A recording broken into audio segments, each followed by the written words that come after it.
Alright folks, we open on this dude introducing himself as Molmont Carl, a mercenary. He's asking if anyone knows where they are. Spoiler alert, nobody does. Next up is an older gentleman named Lyle, a carpenter who is, you guessed it, completely and utterly confused. Then we have Gritty, a portly stall owner who is sweating so much he could probably fill a swimming pool. He also has no clue what is happening.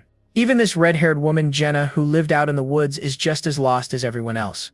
The confusion is universal, my friends. Finally, a quiet, dark-haired young man says he was just a farmer named Islat Han. He's our future protagonist, but for now, he's just another clueless guy in the crowd. The whole gang is gathered inside this massive, crumbling stone fortress, looking like they've stumbled into the wrong video game. Are they dreaming? Kidnapped? Nobody knows. Turns out, they're all from Townia. One dude thinks they might have been kidnapped by mages to be used as lab rats. Lyle wonders if a group therapy session might help things. Shut up, Molmont just screams. Suddenly, bam! A tiny fairy-like girl with red eyes and a super creepy grin appears in a flash of pink light. She announces her masters has opened a time-space crack and that it's time to fight. The sudden appearance of this sparkling gothic Lolita fairy leaves everyone completely stunned. I mean, what do you even say to that? One of the men stammers, asking who she is. She introduces herself as Asura, the fairy who manages this place, and warns them to behave if they value their lives. Molmont steps forward, demanding to know if she's the kidnapper. She just brushes him off, saying it is none of his business. The nerve on this fairy. Molmont is not having it. He calls her shameless and rests his hand on his sword, promising to make her talk. Big mistake, my friend. A very big mistake. Asura glances back with an expression of pure boredom, telling him to stop being stupid unless he has a death wish. This is what we call foreshadowing, folks. Ignoring her warning, Molmont powers up, his eyes glowing as he draws his blade. Asura just grins wickedly, sighing at his absolute foolishness. He lunges forward, declaring he'll teach her a lesson in manners. Famous last words. But before he can even make a move, his face contorts in pure, unadulterated horror. Oh, this is not going to end well for him. A system message appears. Molmont has returned to the goddess embrace. Well, that was fast. His fighting spirit will be remembered for all of eternity, or at least for the next 5 minutes. His body goes limp, blood erupting from his neck as he collapses to the ground. Yikes. That is a lot of blood. Then another message flashes, revealing the cause of death. Get this. Suicide due to stress. He literally stressed himself to death trying to attack her. I cannot make this up. Asura looks at the terrified crowd and scoffs. Didn't I tell you not to act stupid unless you wanted to die? This wouldn't have happened if you had listened. With a completely deranged grin, she warns them that they'll die instantly if they even dare to touch her. It's just self-defense, she says. Sure it is. The crowd erupts in panic, but Asura cuts them off. Her demands are simple. Be obedient, fight well, and win well. That is all. Easy, right? A system message pops up. A party has been formed. Drag and drop the heroes. Another window lists the members of Party 1, Lyle, Ranto, Marlin, Kelcard, and Jackson. Asura looks up and says, the master has finally started. She turns to the crowd with a grin, shouting, everyone, get ready. With a dramatic cry, she commands a crack in space and time to open up. She's really enjoying this, isn't she? A glowing, ethereal gate materializes in the air, humming with power. It looks like a one-way ticket to a very bad time. The 5 chosen members of the first party look on in absolute terror. I do not blame them one bit. Asura smirks, pointing to the shimmering portal. You see this gate, don't you? Go into it if you don't want to die like that last guy. But just as she is about to send them off, our dark-haired farmer speaks up, telling her to wait. He argues that as one-star heroes, they do not even have basic weapons. He asks if she is really just sending them out as a suicide squad. My man is using his brain. Jenna looks on, wondering what he is up to. Han points out that a precious 2-star hero just died, so letting them have weapons is the least they can do. A very logical argument. Asura glances at Molmont's body and his stats. Realizing he was a 2-star novice, she concedes, that's true. She relays the information to her unseen master. Master, the heroes don't have equipment. She's like a customer service rep for a death game. She then suggests, how about summoning equipment for a smooth battle ahead? She's even upselling now. Asura gets to work, typing furiously on a holographic keyboard that appears before her, like she's ordering from some interdimensional Amazon for weapons. A tip appears for the master, explaining that heroes get a basic old iron swords, but placed weapons will be equipped automatically. It is literally a tutorial for the player. The system begins a 10 times consecutive equipment summon, costing 50,000 gold. The results pop up. Master Anything has obtained an iron sword, a low-grade bow, and a morning star. Wow, what amazing loot. Truly game-changing. Lyle approaches Han, asking if he knows something about this place. Han admits he has not been here long either, which isn't very reassuring. Jenna watches him intrigued. Han continues, What I do know is you'll die if you don't do this properly. Straight to the point, I like it. Han gestures to a pile of newly appeared weapons. It'd be best for everyone to take weapons from over there. It'll start soon. A man nervously asks what is starting. Han looks back and says one word, the battle. Wait, that's two. The people rush to the weapons pile, scrambling to arm themselves. The first party, now armed with swords, spears, and maces, stands ready. Their faces are a mixture of grim determination and abject terror. Lyle notices that Momont's corpse has vanished, but Isel does not give him time to think, screaming, "Shut up, all 5 of you are to head into the gate now." Lyle tentatively reaches out and touches the swirling blue energy of the gate. What could possibly go wrong? Zap! The gate shocks them with electricity. Isel, losing her patience, yells at them to stop dawdling and go in immediately. She is having a full-on tantrum. As the party is forced into the portal, Han picks up a low-grade wooden shield for himself. Meanwhile, Jenna wisely picks up a bow and arrow. Jenna asks him what is happening. Han bluntly explains they just have to go into the arena and kill all the enemies. Solid advice. Very helpful. A moment later, a system message appears. Marlin has returned to the goddess embrace. And there is our first casualty from Party 1. Han curses under his breath as Jenna looks at him, confused and alarmed. Welcome to the show, kid. Then in rapid succession, death notifications appear for Kelcard, Ranto, and Jackson. Pop, pop, pop. They are dropping like flies. Han grimly remarks, I guess that's why they're 1 star. Jenna, still confused, asks what happened, but he just tells her to be quiet. He is so cold about it. The final message confirms the total party wipe. Lyle has returned to the goddess embrace. Well, that was a complete and utter failure. Han calmly notes they were annihilated already. Isel, however, is absolutely livid, screaming, useless bastards. They were annihilated on the first floor. The system immediately begins forming a new party. And look who is on the list. Han, Jenna, Dajil, Grit, and Kale. It is our turn, folks. Isel calls for the next group. Han tells Jenna it is their turn, as she wonders why the first group is not coming back. Oh, you sweet summer child. An old man, Dajil, tries to get out of it, claiming his arthritis is acting up. Isel calls his bluff, pointing out he was walking just fine a minute ago. Han just watches silently as Jenna looks on with concern. Our protagonist is a professional observer at this point. The new party is a complete mess of panic and excuses. Isel finally snaps, screaming at them to shut up and get ready. As they are pushed towards the portal, Gritty clutches his stomach, claiming it suddenly hurts. Sorry, buddy, there are no sick days in this death game. The party steps through the gate one by one. There's no turning back now. Jenna and the others look around in awe and fear as they emerge on the other side. This place is definitely not Taunia.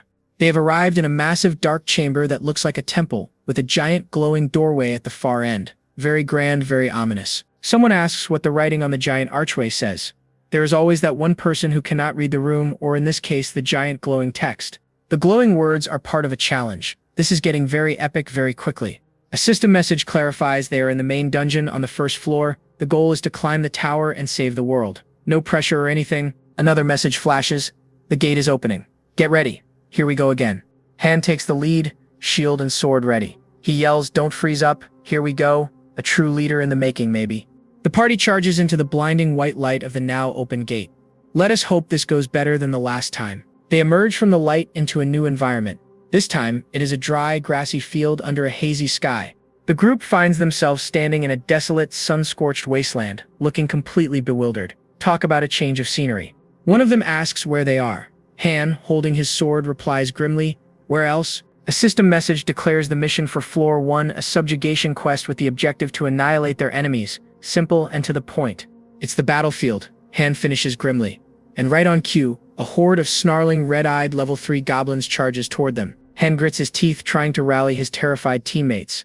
I just told you, didn't I? You'll die if you don't fight, so pull yourselves together. But his words are useless. His party members drop their weapons and flee in terror. Of course they do. Useless, he mutters. Jenna screams that the old man was faking his arthritis, but he just yells back that it got better. A system message confirms they are both in a state of fear, reducing their stats by 30%. The same debuff hits the other 2 cowards, Gritty and Kale. Their stats are also nerfed by 30%. As Han's useless party members try to bolt, they slam face first into an invisible barrier. Classic video game logic. You cannot escape the battle arena. Jenna, bringing up the rear, realizes their escape is cut off. A wall, she shouts in disbelief. Yes, Jenna, a wall. The others panic. One complains about his back, while another has a more urgent problem. Let me out. I need to poop. Seriously, dude? The man Dajil starts hammering on the invisible wall, desperate to get out. This is not a good look, my friend. Han glances back at the pathetic display, a bead of sweat rolling down his face. How pathetic, he mutters. You said it, buddy. Just then, Jenna calls out his name. She seems to have pulled herself together. Finally, someone with a spine.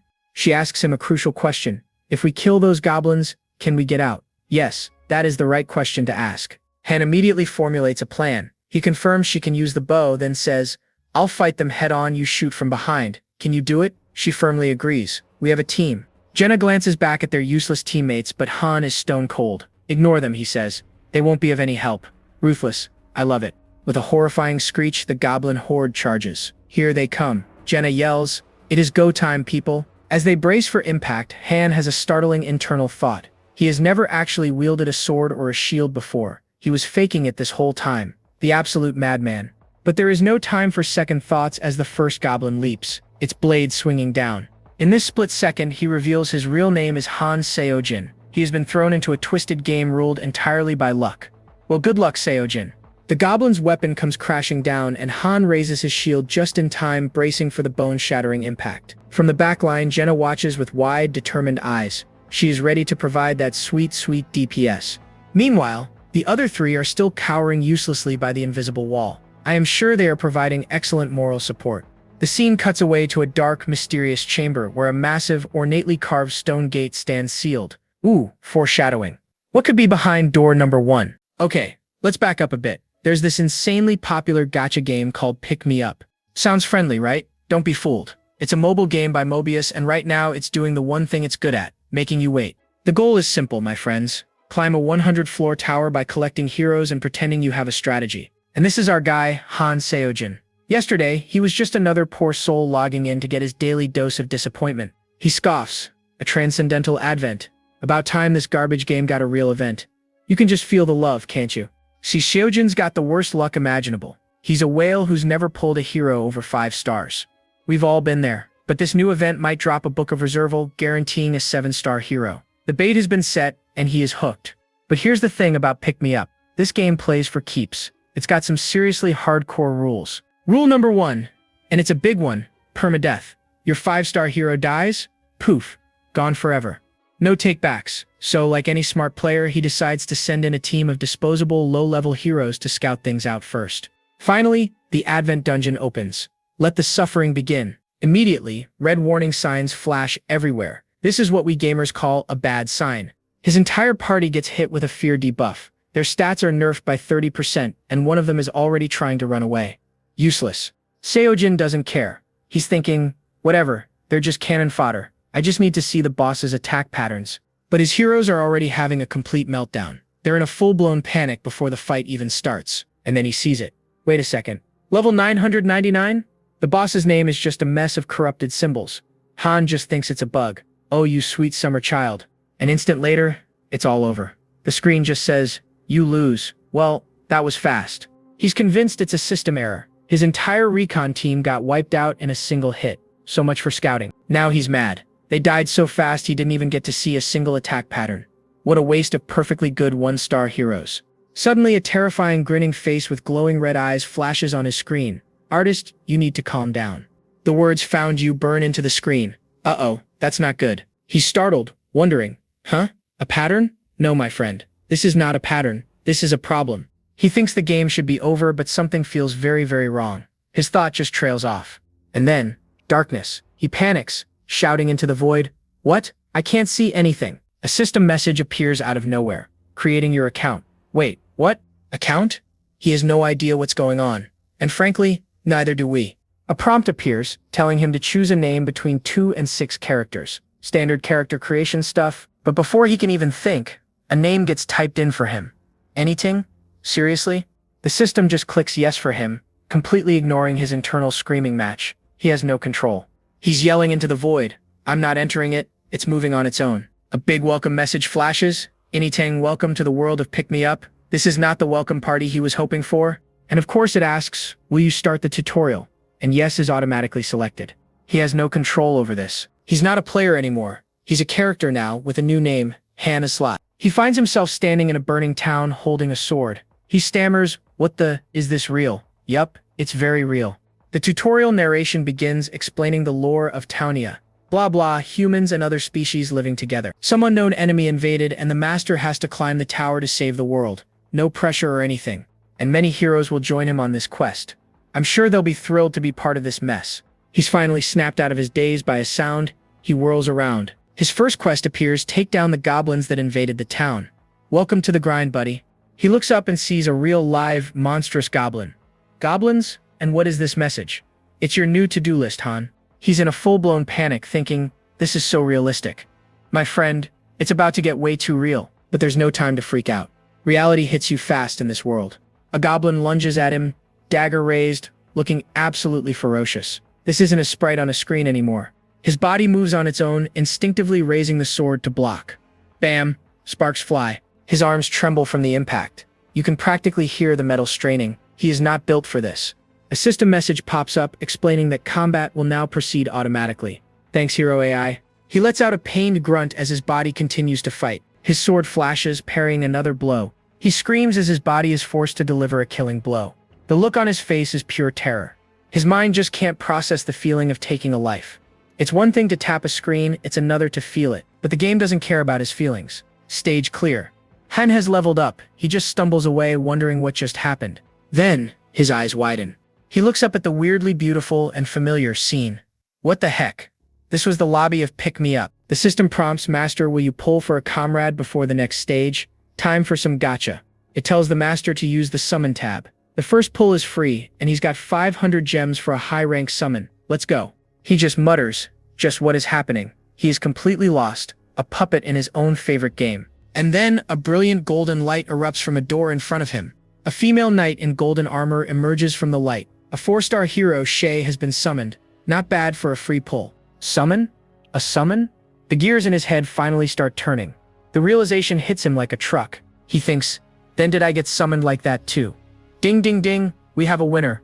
The knight Shay looks at him and asks, did you summon me? Who are you? She's a level 1, fresh out of the box. He stammers out his real name, Han Seojin. Shay just calls his name weird. First impressions are going great. Suddenly the system tells the master to form a party by dragging the hero into a slot. Just like playing on his phone, but now it's his life. And just like that, Han, the 1-star hero, and Shay, the 4-star knight, have formed a party. And bam, it finally clicks for Han Seojin. Their master is a real-world player called Anyting, and he's been sending them to dungeons. Time for round 2. Shay immediately starts roasting his terrible form. He yells back, it's my first time, while she effortlessly mows down goblins. The stat difference is just comical. Shay levels up and gets MVP while Han just sits there watching her solo the entire stage. But that's when the real problems started. You thought this was bad? Oh, just you wait. It's the final tutorial stage. The doors to synthesis, a way to enhance heroes, have just opened. The system prompts the master to click the synthesis tab. Han's face fills with pure dread. He screams, I'm so screwed. Suddenly, a voice cuts through. Hey you! It's Isel. Go in fast. Master awaits, she yells, shoving him forward. Han is quiet for a moment. He's processing. He looks at the fairy and says her name. Isel? She completely freaks out. How do you know my name? What are you? He explains, I know because I was a pick-me-up user. I'm Han Seojin. Isel checks her little book, totally confused. You're not Islat Han? She points at him, yelling, you don't look like the picture. He just tells her to send him back while he's still being nice. She asks if he's from Earth. He snaps back, of course I am. Should I be from Mars? The sass is strong with this one. The realization sends Isel into a full-blown panic attack. She's screaming, what the heck happened? I'm gonna go crazy. As Isel tries to force him into the portal, Han desperately argues. He screams, no, if I go in, I'll die. She insists he won't, he'll just be synthesized, but Han knows that's just a fancy word for death. With a final shove, she sends him flying. Han crashes to the floor. The knight Shay looks down at him, totally unimpressed. So loud, she mutters. Suddenly, the system announces, Master, the synthesis is starting. Here we go. A blinding blue aura erupts from his hands. Han stares in horror. He knows exactly what this is. He cries out, it's started, as his body glows with that terrifying energy. This is it, the moment he's been dreading. He knows this process all too well. Synthesis. It's how you enhance a hero by combining them with another. In the brutal logic of gacha games, one hero becomes a sacrifice to power up the other. It's tough but fair. And in that process, the hero used as material is completely consumed. They just disappear. The problem is simple. He's a disposable 1-star hero, and she's a valuable 4-star knight. The math isn't hard. He grits his teeth, accepting his fate. So this is how I die. Who in their right mind would combine a 4-star into a 1-star? But then the impossible happens. Synthesis complete. Wait, what? Han's eyes snap open. He's still here. The blue energy is swirling around him, but he's alive. He's not disappearing. So this is it, Shay announces calmly. He realizes with dawning horror, it's not him who's disappearing. It's Shay. He yells out, "Why are you disappearing? It makes no sense." She looks at him calmly as her body becomes transparent. "I wasn't chosen, that's all." With a gentle smile, she offers her final words of encouragement. "What a trooper. I'll leave it to you, Han." And just like that, she's gone, dissolved into a pillar of light. He's left alone, sweating and completely bewildered. Was his master an idiot? Because that's the only reason he can think of for this to happen. Alright, back to the present dungeon. The team is being slaughtered. A system message announces the death of a hero named Gritta. Another one bites the dust. The battlefield is pure chaos. Goblins are swarming everyone while a woman named Jenna yells for them to fight back. But somehow, through all of this, he survived. With a newfound resolve, he smashes his shield right into a goblin's face.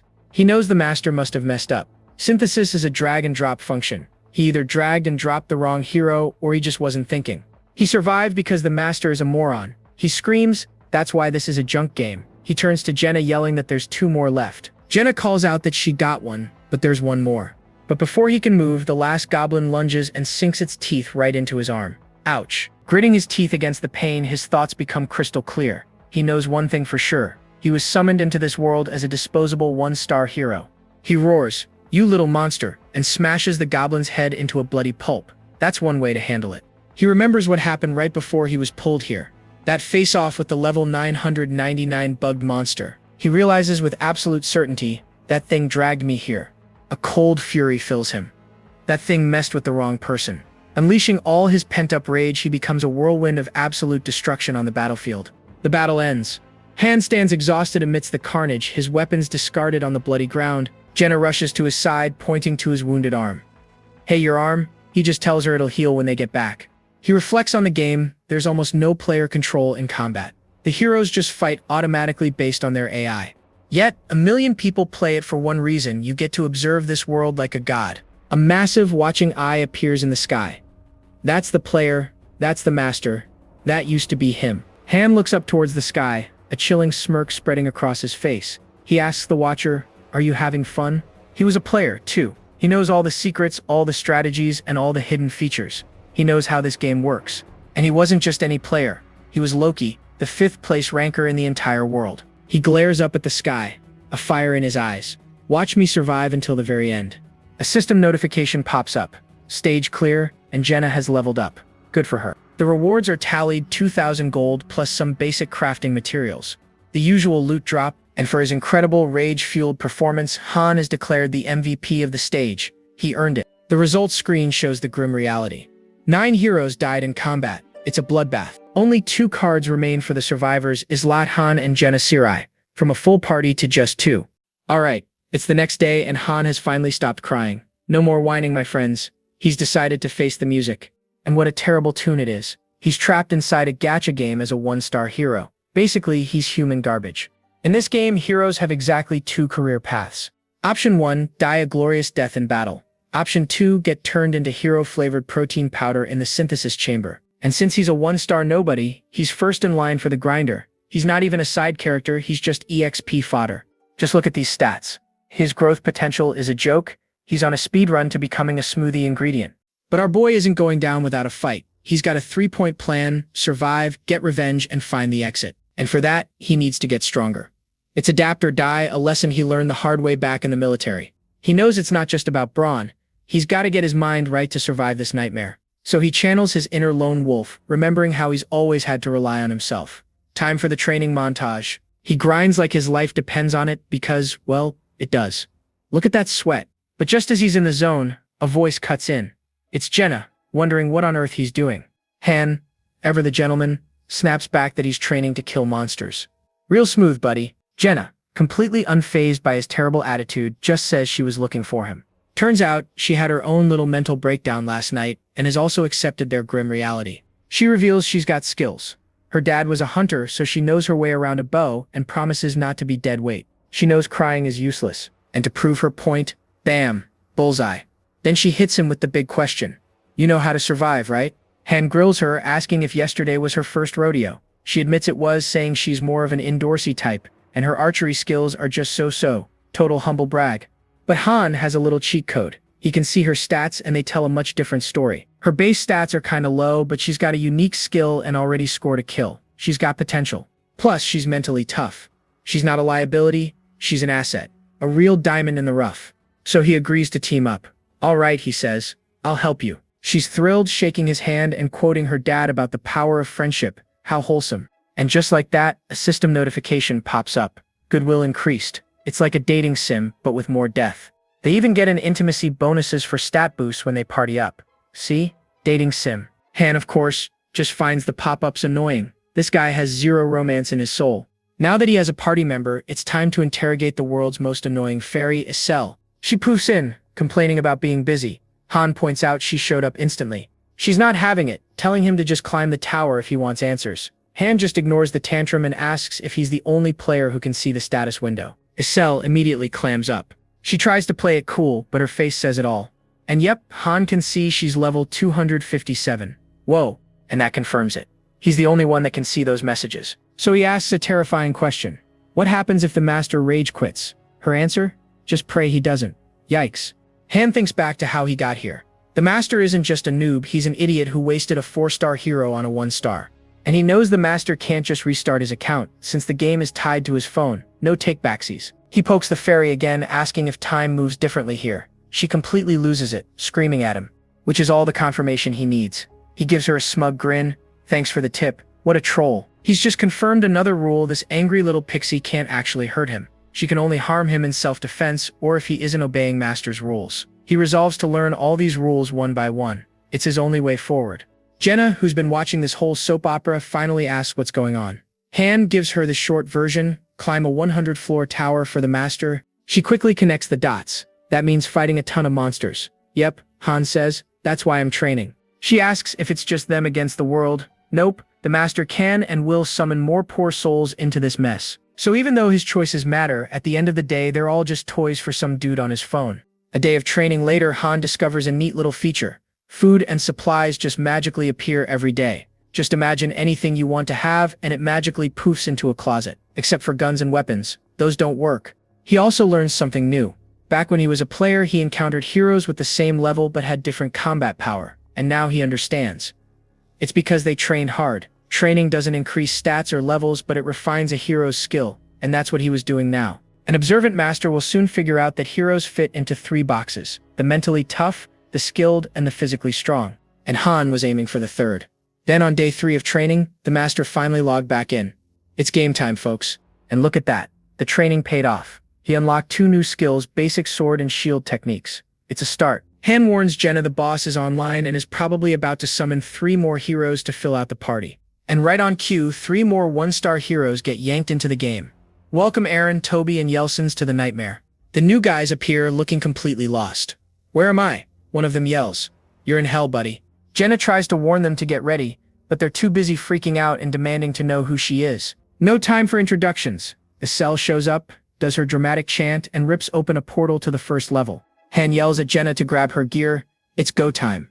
A helpful tip pops up reminding them to equip weapons or be stuck with a starter sword, a classic RPG mistake. The newbies predictably start screaming their heads off, demanding to go home. That's not how this works, guys.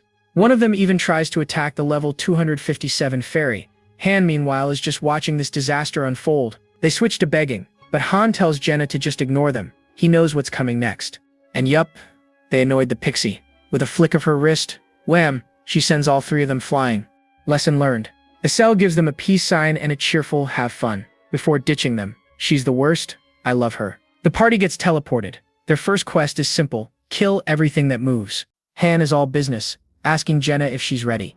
The other 3 are still trying to figure out what just hit them. They've landed in a field and the welcome wagon is here. A pack of level 3 goblins and level 4 prairie wolves. As expected, the 3 newbies get hit with a fear debuff. Their stats drop by 30% as they scream like they're in a horror movie. Han, though, not a single flinch. He's locked in. Oh wait, a window pops up for Jenna too. She's terrified her stats are nerfed. So what does our hero do? He taps her on the shoulder, making her scream. Then he deadpans. Did you eat something bad? What a jerk. She yells at him, but he's already calling the shots. You take the goblins, I'll handle the wolves. Time to be a leader.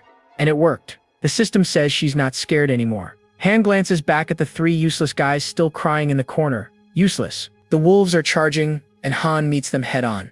No hesitation. A wolf lunges, jaws wide open for a bite. Han lets out a battle cry and braces for impact. Bam! He smashes his shield right into its face. A perfect block, sending the wolf flying. But the wolf isn't down for the count. Han realizes his starter gear is as useful as a wet noodle. Still, he grips his crummy little sword. He's got to make it work. His eyes start glowing, and with a massive swing, he takes it down. Still got one, he yells. Let's go. With a savage roar, he buries his sword deep into the monster's neck. That's got to be a critical hit. But before he can even catch his breath, another wolf lunges forward. It clamps its glowing jaws right onto his shield. No time for a victory pose. He grunts, digging his heels in. This thing has some serious bite force. He's struggling to hold his ground against its raw power. He manages to shove it away, creating just enough space for a counterattack. Now's his chance. His eyes start glowing with that eerie blue light again. He swings his sword in a vicious arc, and boom, blood goes flying everywhere. With the wolves finally dealt with, he turns his attention back to the goblins. Time to finish the job. But hold on a minute. Where'd those goblins go? He's met by the sound of silence on the battlefield. Oh, the goblins are already dead. They've been turned into little green pincushions by a storm of arrows. He spots Jenna, breathing hard but looking steady. He jokes that she turned the goblin into a hedgehog and asks how many arrows she used. What a flirt. He tells her to relax. It's already very, very dead. With a sigh of relief, she finally agrees. And right on cue, a system window pops up.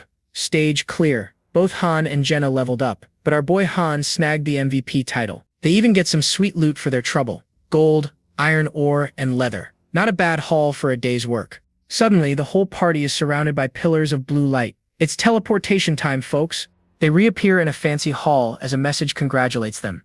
They've officially completed the second floor, but there's no time to celebrate. The system immediately announces they're being sent to the third floor. The grind never stops. Jenna starts to panic, but Han is cool as a cucumber. He calmly explains that they're just moving up a level. Han already knows the rules of this twisted game. If you're the master, you're forced to clear floors back-to-back with no breaks. But even he's a little worried. He looks at his lazy party members. How are they supposed to clear another floor with those dead weights? Just then, a message appears that changes everything. The master has logged off. Well, that's convenient. Han lets out a massive sigh of relief. Phew. Looks like they get a break after all. Isel, the fairy guide, pops up out of nowhere, complaining about how tiring that was. Han just deadpans. We did all the work. Why are you tired? He quickly does the mental math. Time flows 3 times faster in here, which means the master won't be back for 3 whole days. They've got time to prep. He checks his stats. He's lost a point of intelligence but gained 2 in strength. Seems like a fair trade. His overall efficiency is improving. Meanwhile, the other 3 recruits are completely losing it. They're demanding to know where they are and why they have to fight. Somebody missed the memo. Han actually gets it. They're just 1-star commoners never meant for this life. He listens as Jenna tells them to just focus on surviving for now. Now he understands why 1-stars are called disposables. High-ranking heroes, even 2-stars like Molmont, don't even hesitate. But the 1-stars, who are just regular people, always freak out when they're thrown into battle. But the 3-stars are a whole different story. They fight immediately as if they were born for this. It's like they already know the script.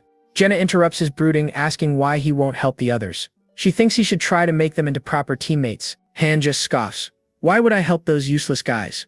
Our boy is not winning any congeniality awards today, folks.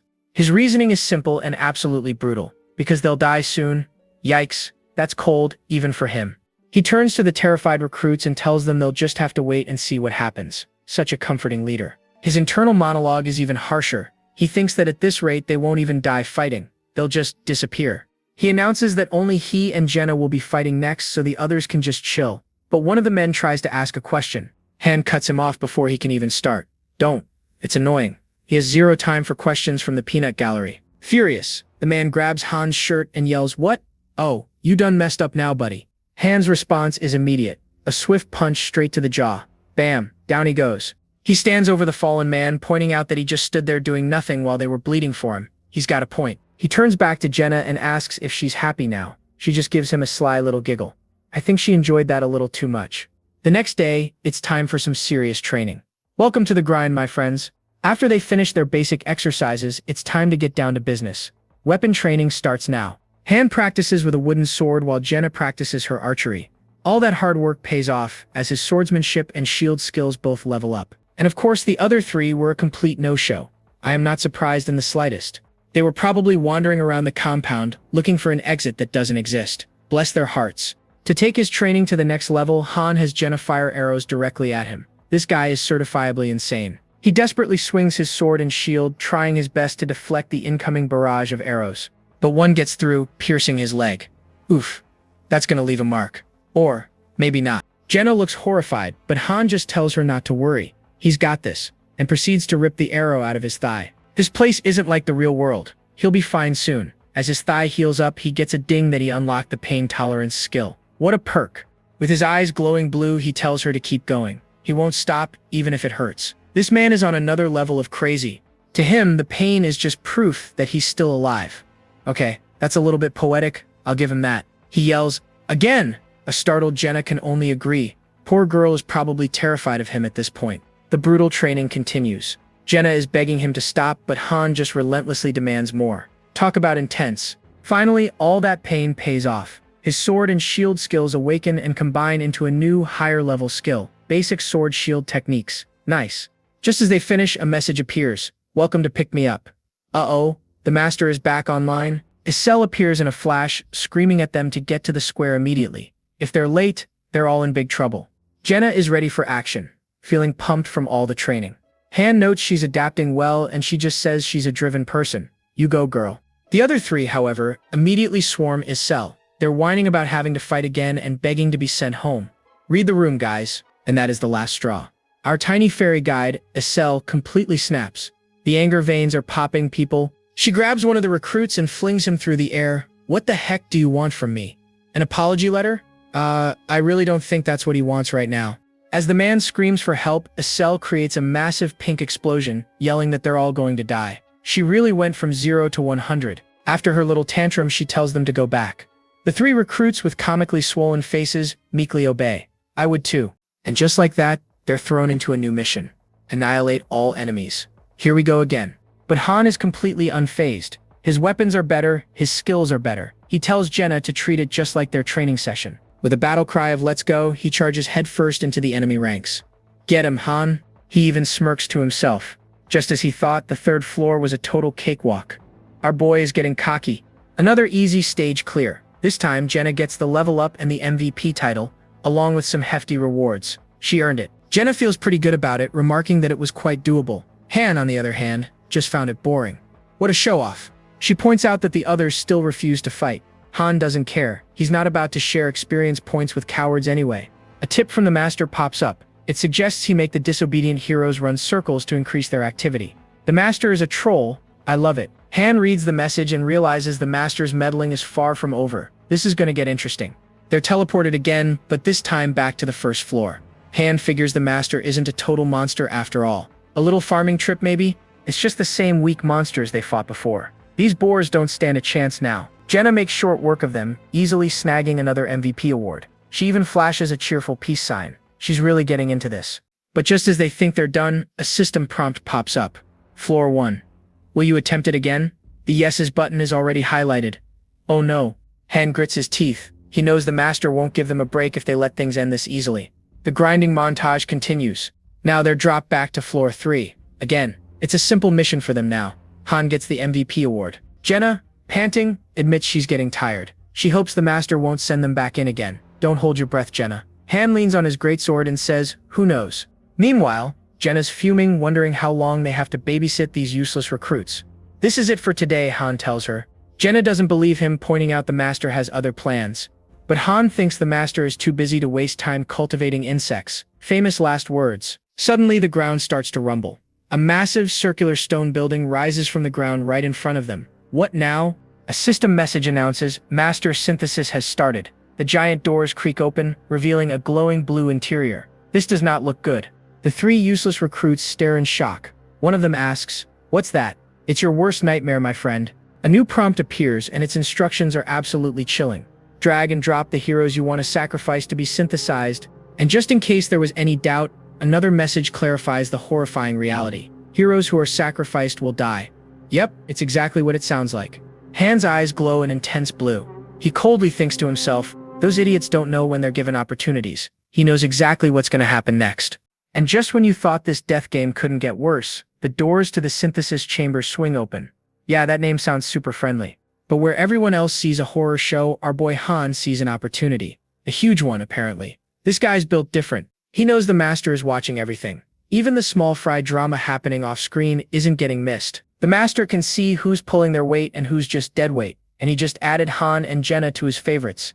Isel, our resident angry fairy, immediately starts pointing fingers. She screeches for Jenna and some guy named Elson to get inside. Yikes. Han tries to play the hero, telling Jenna it's going to be okay. She's not exactly looking convinced, my friend. Elson starts panicking, asking what's about to happen. And Han, with ice in his veins, just says, you'll probably be judged for what you've done. The guy protests his innocence, but Han isn't having any of it. He's like, that's just what you think. Isel is loving this, by the way. He tells the coward to just get in there already. Everyone is sick of cleaning up after him since he refuses to even try fighting. With a heavy thud, the doors to the synthesis chamber slam shut. No turning back now. A system prompt pops up. Will you synthesize? I mean, it's not like they have a choice, right? Inside, Elson is completely losing it, pounding on the door and screaming to be let out. It's a bad scene. And just like that, poof, the guy is engulfed in blue light and gets turned into pure data. Talk about a forced system update. Synthesis complete. Jenna gets a level up and a new skill, Eagle's Eyes. She's just standing there like, what just happened? Han lays down the brutal truth. Useless people get sacrificed here. It'll be my turn next. He glances over at the last two newbies, probably wondering which one is getting nerfed next. They look absolutely terrified. Isel doesn't waste any time. Next up, Han and Toby, she screeches. The fun never stops. The other guy, Toby, is completely frozen in fear. He can barely get a word out. But Han, our resident psycho, just starts walking forward like he's heading to the grocery store. No fear at all. Suddenly, Toby starts laughing like a maniac. He actually thinks he's being sent home. Oh, you sweet summer child. His little celebration is cut short. One scream, a flash of light, and poof, he's been synthesized. Deleted forever from the server, my friend. And just like that, Han gets a level up. He even got a new skill, Composures. How fitting for our stone-cold protagonist. He strolls out of the chamber and casually tells the last remaining guy, you're lucky. The absolute nerve of this dude. He reminds Jenna that the master deletes useless players. Then he asks why she's so gloomy when she was just complaining about them. And that's when the reality of the situation smacks her right in the face. If she ever stops being useful, she's next. Han spells it out for her. As they climb higher, they'll either die to monsters or get sacrificed. Those are the only two options. Jenna realizes he knew this entire time. He gives her one final piece of advice. Listen to what your father said if you want to live. She gets it. To survive this nightmare, she needs to pick the right side. And fast. The next day, it's time for some good old-fashioned training. Finally, a change of pace. Jenna completely surprises Han by giving him the deepest bow and declaring, I'll be in your care. He just asks if she ate something weird. She looks up, looking dead serious. She's calling in that favor. She's officially on Team Han, and she's not messing around. Even Han is impressed. Amazing, he says. He promises she won't die as long as she does what she's told. Classic Han. But wait, there's more. Another voice cries out, please let me in as well. It's Aaron, the last survivor of the newbie trio. He admits he's been a coward, but he swears he's ready to change. Han asks why they should trust him. Aaron immediately starts to kneel, begging for one last chance. Looks like he's finally serious. Han asks Aaron if he's fought monsters before, admitting he too came into this world completely blind and unprepared. Aaron can't believe it. But you fight so well, he murmurs. Well, that's because Han's just determined to live, no matter what it takes. He hands Aaron a spear, telling him it's one of the easiest weapons for a beginner to pick up. Do you know how melee, mid, and long-range weapons work? He asks. Jenna gets all excited, realizing they can form a classic RPG party. Sword, spear, and bow for a perfect combat formation. For three people who started with nothing, this is one of the most effective strategies they could have. It's time to grind, folks. With the theory lesson over, Han brandishes his weapon. What are you doing? Get ready to fight. Aaron is totally stunned. Fight? I thought you were going to teach me. Poor guy has no idea. Han just lunges at him, screaming that he had to learn on his own. So Aaron can too. This is what passes for teaching in this world, folks. He tells him to be grateful he's practicing with a real person. Han's only training partner was a scarecrow. Aaron is getting completely overwhelmed by this insane assault. He can barely keep up. He panics and closes his eyes, trying to block blindly. Rookie mistake, my friend. A very big rookie mistake. Han easily dodges and plants a solid kick right in his gut. Bam! Down he goes. As Eren doubles over, Han scolds him. Is this all you can do? If I were a monster, you'd be dead already. Jenna thinks he might be going a little too hard, but Han is firm. He won't carry dead weight. Keep up or get left behind. He asks Eren if he has a family. The poor guy stammers that he has a younger sister waiting for him. And Han's reply? Just soul-crushing. You're better off than me. I have no one. Oof, right in the feels. Then he points his wooden sword at Eren's throat. He gives Eren a final word of advice, reminding him what will happen to his sister if he doesn't make it back alive. He says it's easier to be synthesized than die to monsters. Don't start something if you can't finish it.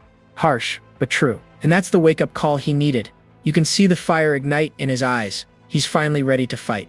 Han sees the change and smirks. He successfully created another monster like himself. The look in your eyes is better now, he says. Just then, a system notification pops up. A blacksmith's forge has been built, costing 500 gems.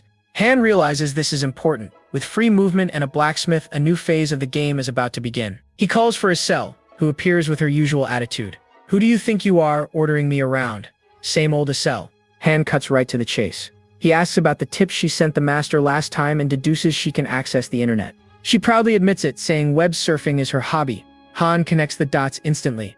The tips came from a strategy guide. He knows the exact forum post she's copying. The one from the legendary player, Loki. Asura is completely floored. You know Loki? And just like that, Asura turns into a total fangirl. She starts gushing about how Sir Loki is a god-tier master in this game. Han just plays along, asking why she's such a big fan. She says it's because Loki makes the impossible possible, a true legend. And she just keeps going on and on and on about her hero, Sir Loki. It's actually kind of adorable. After listening to her whole speech, Han just says flatly, I feel so sorry for you, savage. That stops her right in her tracks. She whips around, absolutely furious. What did you just say? With his eyes glowing like he's about to drop the sickest beat of the century, Han drops the ultimate bombshell. I am Loki. She is absolutely bugging out. She starts stammering, completely convinced that he has to be lying. But Han, cool as a cucumber, just starts rattling off an account number. You can see the exact moment the shock hits her. He smirks, telling her to check it herself. He even offers up his Google account info as proof. What a total flex. She wastes zero time. She whips out a holographic keyboard and starts typing like her life depends on it, muttering, really? For real? After a moment of pure stunned silence, she just looks at him and says, do it. Han is completely lost. Then she just explodes into full-on fangirl mode, demanding his autograph so she can become a top member of the Ragnar Loki Club. Our boy Han is just standing there with a clipboard, looking utterly baffled. Isil has to explain that it's Loki's official fan cafe. He just deadpans that he's never heard of it. And look, the color just drains from Isil's face as she realizes she's been sassing her ultimate idol. Han just shrugs it off. Meh, I'm just a 1-star right now, so who cares? But Isil is in full-blown panic mode now. She's asking what will happen to his account's home base, Niflheimer. Han has no clue. So it turns out Niflheimer is the name of the massive personal lounge tied to his game account, his own little fortress. And when I say massive, I mean a 13-floor structure with room for 20,000 troops. This is pure endgame whale content, my friends.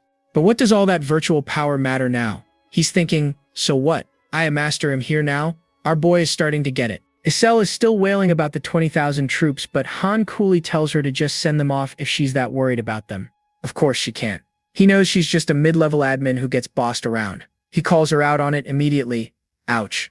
Han moves on to the important questions. He confirms the master is a human from Earth, and that the summoned heroes are not AIs.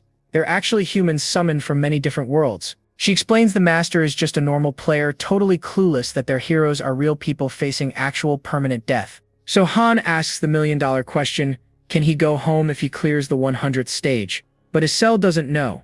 He tries again. Who brought me here? But once more she can't answer. Her programming forbids it. Han sighs, but he accepts it. Looks like he'll have to find the answers himself by climbing this whole death tower. He asks what she can actually do, and she admits she can only support the master's choices. She has no real power of her own. He then learns that while other masters' lounges are a bit different, the basic structure of the game is the same for everyone. And that's when the horrible truth sinks in. There are a million of these worlds, a million players, a million death games. The game's flashy selling points, like infinite heroes and endless content, were all just a terrifying lie. He's realizing that his careless in-game choices before, like synthesizing heroes, were actual death sentences for real people. The guilt is hitting hard. This strengthens his determination even further. He turns to Isil and makes an offer she can't refuse. If you want to climb the tower, just listen to me. I'll help you climb it. A little while later, over at the training grounds, Jenna is proving to be a total natural. She's moving way faster than a normal one-star hero. Eren, on the other hand, is just getting completely demolished. Not everyone is built for this, I guess. Jenna boasts that she was going easy on Eren. Han tells her not to get cocky and follow him. What's wrong? You're done teaching your #1 servant? She teases. Suddenly, a tiny, furious voice screeches from off-screen. How dare you follow Han around? It's Asura, of course. She flies right between them and declares that she is Han's #1 servant. Oh boy. Before she can spill the beans about his secret identity, Han clamps a hand over her mouth and tells her to get back to work. He holds the struggling, sharp-toothed fairy out to a very confused Jenna and just says, "Don't worry, she's an idiot." Putting the drama aside, Han orders Isel to open up the storage building. Time to get some loot. The door creaks open, revealing a nice little starter pack of basic crafting materials. Not bad for day one. Next up, the forge. Han is getting tired of his worn-down sword and wants to craft something better. See, Han's got a theory. He wonders if his unique status as half-master, half-hero will let him use facilities that are normally reserved for masters only. The forge roars to life, and he steps inside. It's time to get to work. Isel immediately gets hyped, asking if he's going to make a legendary weapon. Han has to shut that down real quick. A system window pops up listing multiple penalties.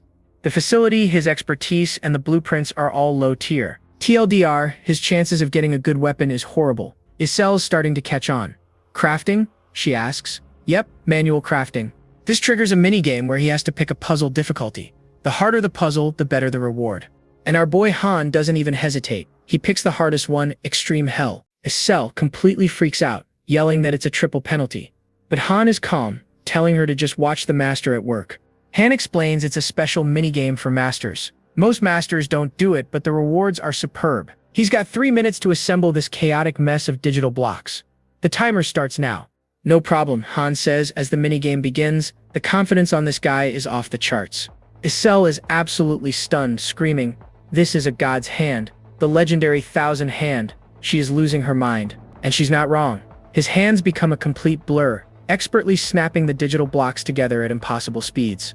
Boom, huge success. He's crafted a well-forged longsword with a C- rank. Not bad for a first try. Han holds up his newly forged glowing blue sword, looking pleased. Isel is in the background, cheering like he just won the championship. Alright, dude's on a roll, tackling even more puzzles. And boom. System windows spam his screen, a bow, a spear, and a shield. All C rank, but hey, it's a start. He stops after just 3 items, blaming the low-quality materials. But Isel's like, dude, why are you stopping?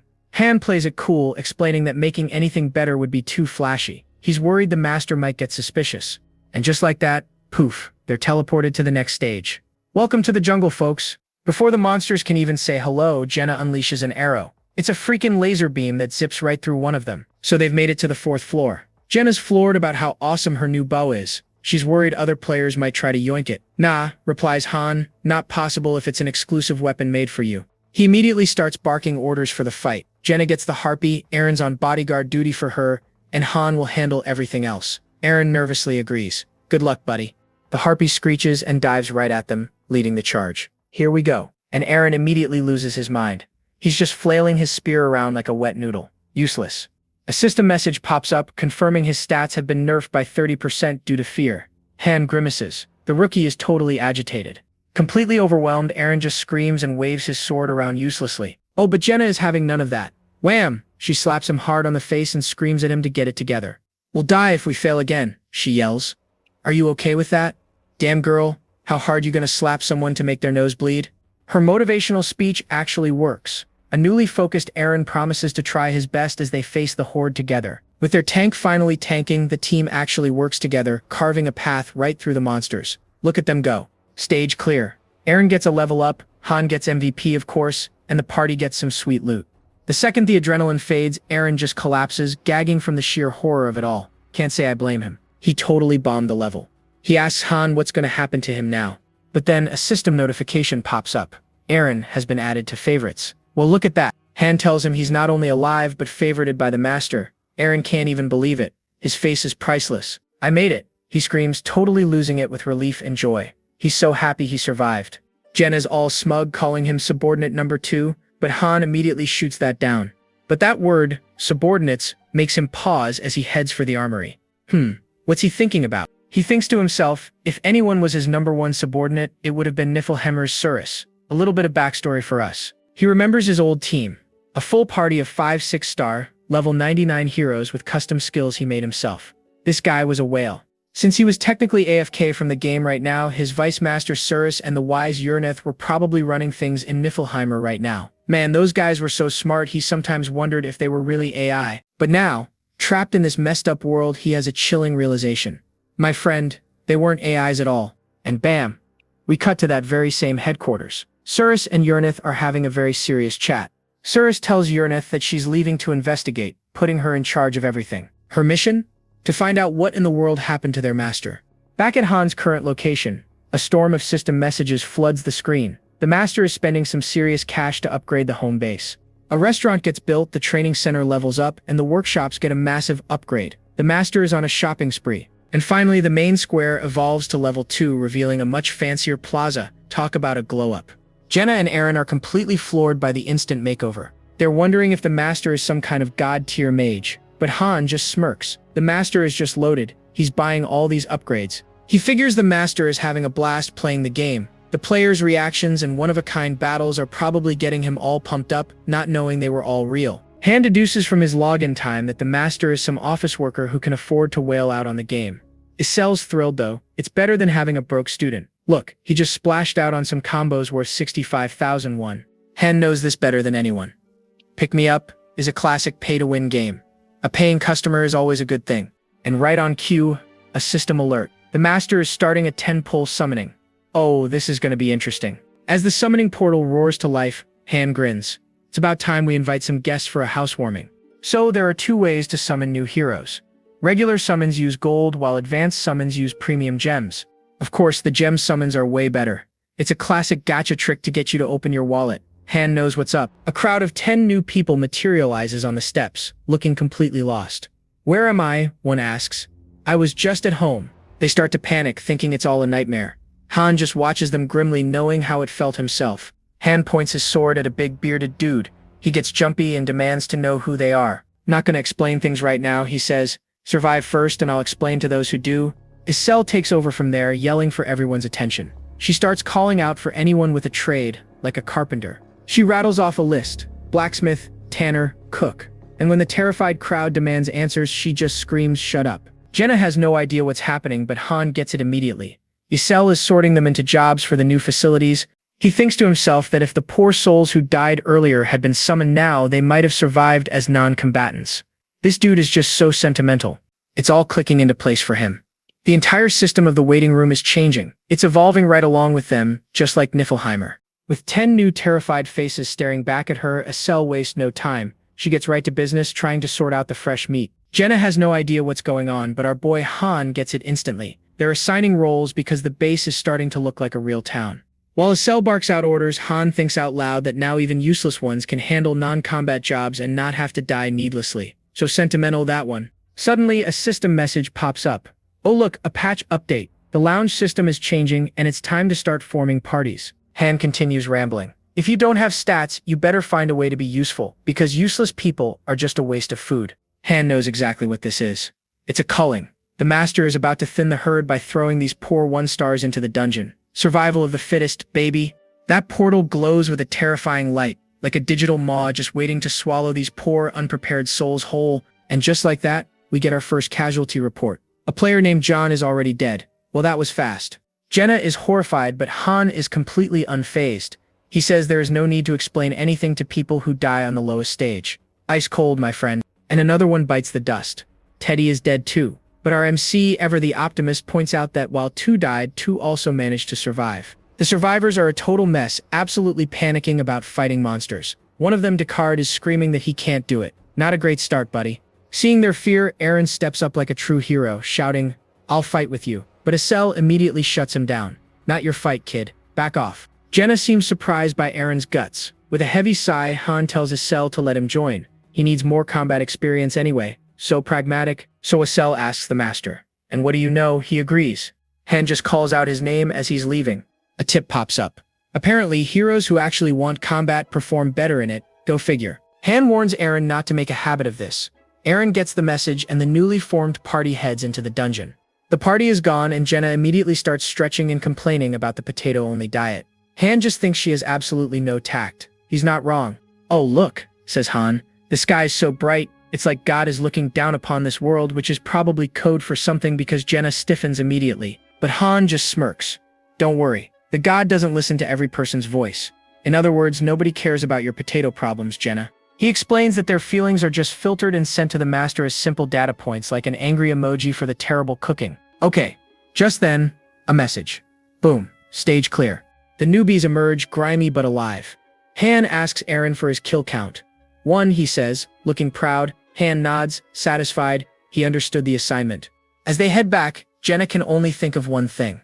Are we finally escaping potatoes? A girl can dream, right? They return to find the lounge has been upgraded to a proper dining hall. Look at that, a real-life loot drop. Jenna and Eren are ecstatic, already dreaming of fancy meals. Lamb steak? Turkey? Nope. Turns out dinner tonight is still a giant bowl of potatoes. The writer is just trolling them at this point. The new cook, an older man named Dolph, is losing his mind. They have spices, but the only ingredient is potatoes. Han's eyes narrow. This guy claimed he was a cook, but this is all he can come up with? My man is not impressed. A quick stat check confirms it. Dolph is a complete novice with absolutely zero skills. He lied on his resume. Han sits back, crossing his arms. This guy doesn't even own a cooking skill. He surveys the room for anyone with even a remote chance of being a cook. He calls out Chloe, who looks up, completely startled. "You'll do the cooking from now on. A battlefield promotion if I've ever seen one." He confirms the change in the system, officially replacing Dolph. And just like that, Dolph is fired. Brutal. Chloe looks completely anxious. You can see the sweat dripping down her face. Poor girl did not sign up for this. Dolph starts to panic, but Han cuts him off. He gives him credit for trying, but tells him he shouldn't have lied about something so easy to check. Rookie mistake. "This is the last time I'll overlook this," Han says, his voice low and threatening. Dolph shrinks back in fear. Our boy can be terrifying. Later, the table is filled with a literal feast of potato dishes. We've got roasted potatoes, fries, and potato stew. A potato paradise. Jenna is amazed at how many different tastes one vegetable can have. Chloe smiles, explaining it was all thanks to the condiments. Just then, Han gets everyone's attention. "Eat while you listen. I won't say it twice. Okay, tough guy." He tells them to pass his words on to the next batch of newbies. You know, if they want to live. Later that night, the recruits debrief. One of them, Enoch, asks if it's true. Han is a total beginner just like them. Enoch then asks what he and Chloe are supposed to do. Han clarifies their roles. They're the carpenter and the cook, and they can support the team in other ways. Dolph tries to claim he can be a carpenter too. "Shut up already, Dolph." Han threatens to sacrifice him to the synthesis chamber if he ever lies again. Han lays it out for everyone. Non-combat jobs are safer, but spots are limited. If someone better comes along, the weakest link gets thrown to the wolves. From the second day on, life in the sanctuary really begins to change. The base is leveling up. Han stands in the new training grounds, looking totally unimpressed. Only 3, he asks. He's a tough man to please. Only 3 of the new guys show up for training. Han figures it's better than nothing. He was getting bored of sparring with Eren anyway. The training is absolutely brutal. Han notes the huge stat difference between them, realizing this kind of insane growth is only possible in this world. Jenna has also been grinding, reaching level 5 with a level 2 dagger skill. You go, girl! Eren is the most dedicated of all, but despite all his hard work, he still hasn't unlocked a useful skill. Poor guy has the worst luck. The 3 new trainees, however, have all managed to learn level 1 swordsmanship. Sometimes, that's just how the game works, folks. They're in awe of Han's strength, and he tells them it's just because he's a higher level. They don't get it. "You'll see soon," Han replies mysteriously.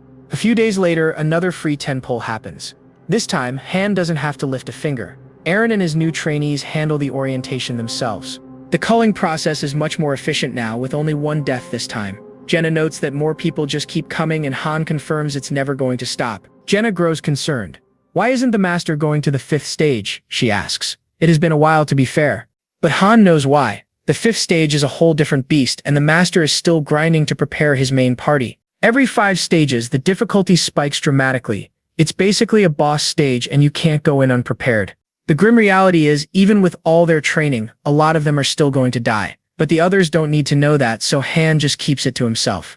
Alright, bam. The party gets zapped to floor 4. The mission is pretty straightforward. Just annihilate everything that moves. Han tries to calm down the new meat shields. He's like, "Don't worry guys, we got this." He explains their super important job. Just stand there and be a wall. You don't even have to attack. Sounds like a great gig, right? And despite that amazing pep talk, the moment the fight starts, the new guys just start screaming their heads off. So much for bravery. Han's voice booms from behind like a sage master. The weak have their own way of fighting. Instead of individual power, combine all your strength. And would you look at that, they're actually holding the line. Eren sees his chance and boom. He lunges past the shield wall with his spear. And just skewers a monster. Man, that's gotta be messy. Meanwhile, our boy Han is just chilling on the sidelines. It's not because he's lazy. Nope, his team needs the practice. Finally, it's stage clear. The new guys, Gid and Hansen, even level up. But of course, Jenna gets MVP, girl power. And here comes the loot. Not bad for a day's work for everyone else. The newbies give each other high fives. Han knows floor 5 is a mission he can't solo. He's gotta level these kids up pronto. Back at base, the new guys are flying high. How was it? A piece of cake. Oh, you sweet summer children. Even Jenna is impressed, giving a rare smile. And Han just quietly agrees, probably taking all the credit in his head. So while the master was away, the team was busy grinding. They got a blacksmith and a tanner and started an entire production line. They're just cranking out basic E-rank gear, but hey, it's better than nothing. It's a huge survivability boost for the new recruits. The main party, Han, Jenna, and Eren, were given all the top-tier loot. But not everyone got a happy ending. 3 inactive heroes got synthesized for being useless.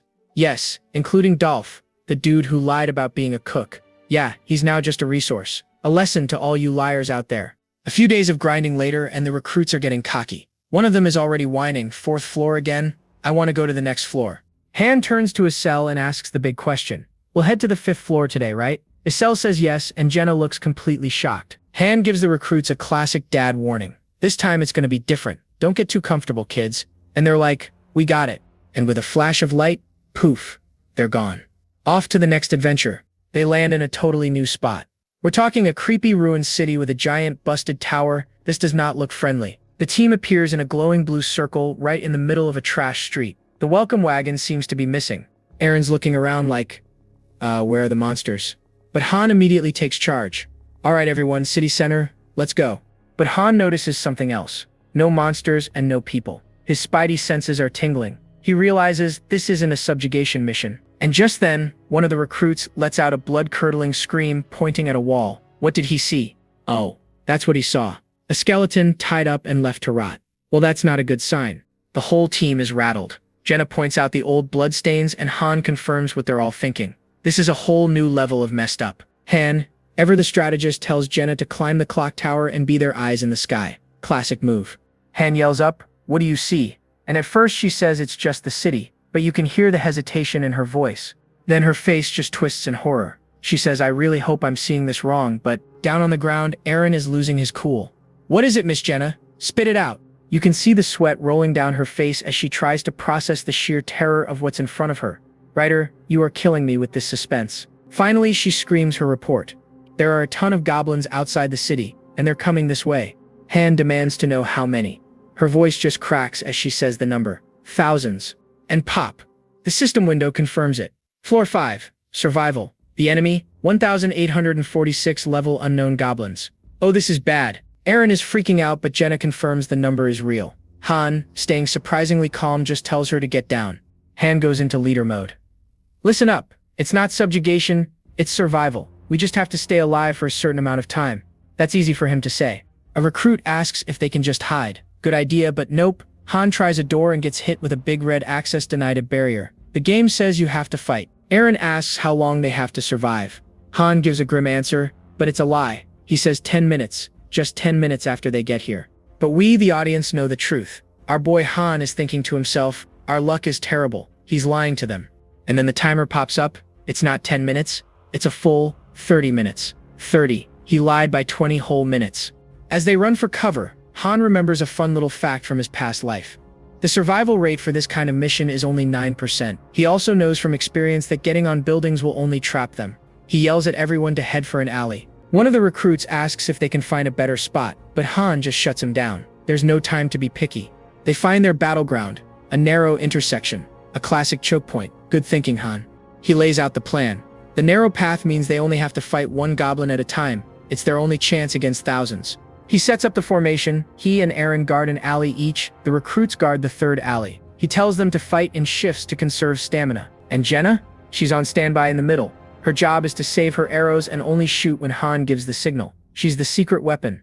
Time is running out, so they're frantically building a barricade. Han helpfully points out if even one goblin gets through, they're all dead. Han's looking at that 30-minute timer and has a horrible realization. This isn't game time. This is real time. 30 agonizingly real minutes. And right on cue, the first growls echo down the alley. The first wave is here. A horrifying face fills the opening. We're talking glowing red eyes, massive tusks. Artist, you're really going all out on the nightmare fuel. And there it is.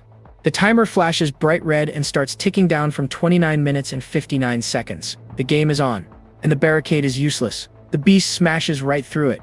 Damn it, Han yells. Well, that was a waste of effort. No time to complain. Han immediately jumps in, his sword flashing as he cuts down the first monster. But right behind it is the rest of the horde. A literal flood of monsters pouring into the passage. So Han yells out a new, slightly more metal plan. If we can't build a wall, we'll make one out of their corpses. Aaron just screams in agreement. This is getting intense. Bam. Han smashes his shield into a monster, sending it flying back into its buddies. A perfect strike, but it's just endless. For everyone he takes down, 2 more take its place, all screeching and clawing. Jenna is watching the carnage, yelling, "Let me know anytime you're tired," like he's just gonna raise his hand in the middle of this. Han's in the zone, completely ignoring her. It's just block and stab, block and stab. He even has time to taunt the monsters. What a psycho. He slices through another one, muttering to himself. These bastards, seriously? Yeah, Han. Seriously. Aaron, who is now covered in monster goo, desperately yells out, "We just need to survive for 10 minutes, right?" Poor guy still believes the lie. And Han, what a guy, screams back while lying through his teeth. Have I ever lied to you? The answer is yes. Right now, you are lying right now. The clock keeps ticking. 26 minutes and 48 seconds to go. His little white lie is holding them together for now. Alright folks, the Goblin Horde is throwing a massive, unfun party, and our heroes all have their hands full. He immediately starts barking orders, telling Gid to switch with Hansen right now. No time for pleasantries, I guess. Gidi, bless his exhausted heart, tries to protest, but Han just screams, "Shut up, just do as I say." Wow, great leader. Han can see it, of course. He's looking at Gid like a drained battery. The problem? Gid is out of juice. Not only is the guy low level, but his technique is a mess. He got too hyped and wasted all his stamina. Rookie mistake, my friend. Han's strategy is all about efficiency. 1 slash is enough. Stab slash repeat. He's basically a goblin-slaying machine. Individually, these goblins are chumps, but together, they're an endless, fearless tide of ugly. It's like a Minecraft spawn point gone wrong. The defensive line is about to crumble, and Han just screams for another switch. Things are getting dicey. Hansen steps up to the front, no questions asked. You know, the spot where everyone's trying to kill you. The absolute worst place to be. Han then tells Jenna to cover Gid and oh yeah, don't forget to pick up your arrows. He's got a plan for everything, it seems. Jenna is more than ready. She shouts, "I've been waiting," and just flips into the air, promising to handle any stragglers. And boom, an arrow straight to a goblin's skull. Meanwhile, Aaron, who looks like he just took a bath in goblin guts, asks Han if the 10 minutes are up. He is so done. Han just screams back in pure frustration, "It's only been 5 minutes. 5 minutes. Oh, the agony." And just when you think it cannot get worse, another one of those tusked nightmares charges in, its eyes glowing red with rage. Jenna sees it coming and is just so over these things. Seriously, they just do not stop. Suddenly, wham! A monster's claws rip right through Gid's chest. Artist, you did not have to make that so graphic. And of course, a system alert pops up. Gid is now bleeding, which means his HP is on a timer. He's got a damage over time debuff. Jenna is panicking, but Han is ice cold. He just orders Hansen to take Gid's spot and ignore him. Savage, but necessary. He tells the team to stop acting like babies, yelling that Gid will get healed if they get back. Big if there, buddy. Poor Gid is completely broken. He gets hit with a fear debuff, nerfing all his stats by 30%. He is just staring at his hand in terror. Han is furious about the debuff, not the injury, and just unleashes his rage on the nearest goblin. He roars, "Vermin," and just smashes his shield into a goblin's face. Crunch! Then yells at Gid to get it together. "Are you trying to get us all killed?" He orders Jenna to help Gid stop the bleeding. He spells it out for them. If he does not switch, Hansen will die. The line holds for a second, and Han dives back in, his eyes glowing blue. Oh look, he is powering up. Classic. He Sparta kicks a goblin back into the crowd, yelling for them to get back, as if they are going to listen. But for everyone he kicks away, 10 more take its place. This is a losing battle, folks. And then, a new crisis.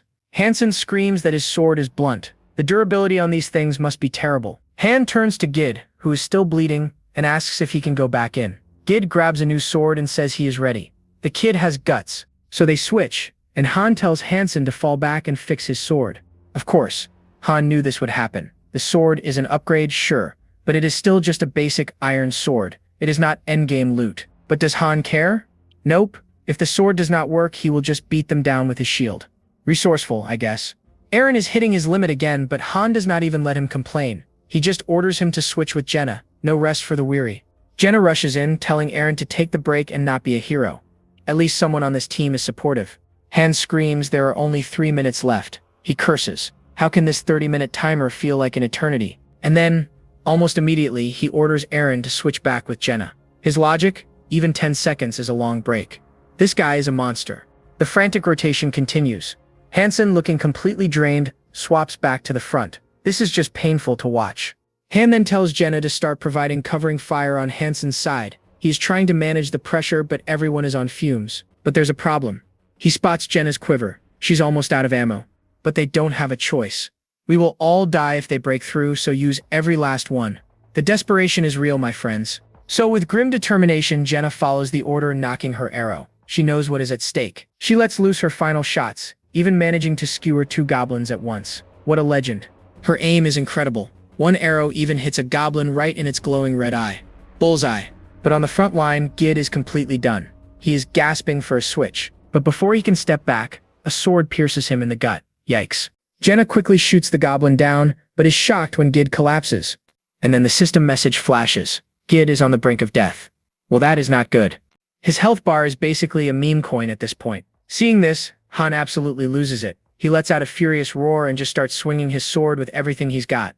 Meanwhile, Jenna is having a full-blown panic attack over Gid. She's wondering if pulling the weapon out will just make him bleed out faster. Tough call. Oblivious to what just happened, a totally exhausted Hansen begs Gid to switch for just 30 seconds. Meanwhile, a massive goblin beast pounces on Han with a spear and almost gets him. But our boy just grabs the spear by the armpit and pushes back against the goblin horde. That is a Giga Chad move right there, folks. Han then zooms over to Hansen, yelling at him to move to the left. What about Gid? Hansen cries out. Han tells him that Gid is just resting. Yeah, a forever rest. Because a window just appears announcing Gid's death. His fighting spirit will be remembered. Thanks, system. Very helpful. Hansen has no choice but to believe him and takes his well-deserved break. But to Jenna, he unleashes the truth. Gid is already dead. Help over here instead of tending to him. The battle rages on, and the sheer pressure is forcing them to grind XP on the fly. Han's swordsmanship even gets a level up. Jenna screams, asking how much time is left, but Han just yells back that he doesn't have a single second to check. Talk about stressful. And the system notifications are just popping off now. It's a full-on rave of skill awakenings and level-ups. They're evolving under fire. Han roars in frustration, shouting that there's no point in all this awakening nonsense if they all end up dead anyway. He's not wrong. Just then, Hansen screams and another alert pops up. Oh great, now Hansen is bleeding out, his stamina draining away. It just never ends, does it? He immediately gets swarmed by goblins, desperately screaming for Han to come save him. This is not looking good for the team, folks. His final cry is just a desperate scream of his leader's name. Oh man, that hits right in the feels. And Han can only watch, his face turning into a mask of cold, silent fury as Hansen disappears into the mass of goblins. He barks out orders. Jenna, Eren, stick by me. If you're gonna grieve, do it after you make it out of here alive. No time for tears. And poof, just like that, another one's gone. The system chimes in again to announce Hansen's death, so now, only 3 remain. They're standing back to back, the last line of defense against this whole goblin army. Jenna asks the question on everyone's mind, are we gonna die here? Han's reply is blunt, cut the nonsense. Suddenly, Han spots an escape route. He yells at Jenna, go up the wall behind you.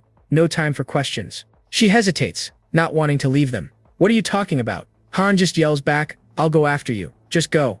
As the next wave hits, Han roars out a new strategy. Forget one-on-one, they need crowd control, and they need it now. He unleashes this massive sweeping attack, pushing back a whole mob of goblins at once to clear a path. Very nice. Success. Jenna makes it to the top of the wall. I'm up. Hurry, she shouts down. The clock is ticking, my friend. Han gets a foothold, then pivots to Eren. Hold my hand. This is not the time for romance, folks. This is yeet o'clock. Eren agrees, his face a mask of pure grim determination. Han grabs his arm and with a massive heave literally throws Eren up towards Jenna. But hold up, before he could climb, he gets stabbed in the leg by an attacking goblin. Yeesh, give these guys a break now, please. Screaming to Jenna to hold on to Eren, Han leaps back into the fray, his eyes glowing with that main character energy. I'm cutting your foot off, Han yells and slices it right off, and Eren just screams. And now Eren gets his very own brink of death notification. Han screams, pull him up. Down below, the goblins are getting smart. They're forming a gruesome, writhing ladder of bodies to climb the wall. That is horrifying. Now that they have the high ground, Han has a new plan. He tells Jenna to use Eren's spear to poke the goblin tower. They start raining down death from above, knowing that if that goblin ladder reaches the top, it is game over. Then Jenna loses her grip on the spear. She yells, what do I do now? Han's answer is brutally simple. Kick them. But it's not enough. A sea of grasping goblin claws reaches for them, someone screaming that they can't hold on any longer. Han roars, trying to keep their spirits up. 30 seconds, just 30 seconds more. Trust me. He sounds pretty confident. And what do you know? He's not lying. A literal timer appears in the air, showing just over 30 seconds left. But in these final moments, a goblin's claw finally finds its mark, grabbing onto Han's shield. You just knew it was coming. He struggles, but another attack slips right past his guard. A blade slashes deep across his chest. Ouch, that's gonna leave a mark. He gives them the mother of all death glares. You little punks, he growls, or something to that effect. Then, another blow lands. With a scream that would make a banshee jealous, he just yeets the goblin latched onto him. And of course, the system pops up just to state the obvious. He's bleeding out and taking damage over time. Oh, and the fun does not stop there. Jenna has also been nerfed with a bleed effect. It is a party-wide problem, folks. Wounded and completely surrounded, Han collapses to his knees. Welp, it looks like this is the end of the line. He is in total disbelief. Am I really going to die here? On the freaking 5th floor? Man, this is so unfair. This would not have happened back on Earth. No kidding, Sherlock. All that self-pity boils down to one simple, desperate question. Why me? Why? But wait, that despair is just the fuel he needed. His eye starts glowing this demonic red. You know what that means, my friends? He roars, you little jerks. This is not over, and just unleashes on a nearby goblin. We're only at the 5th floor. There is no way I am dying here, he thinks.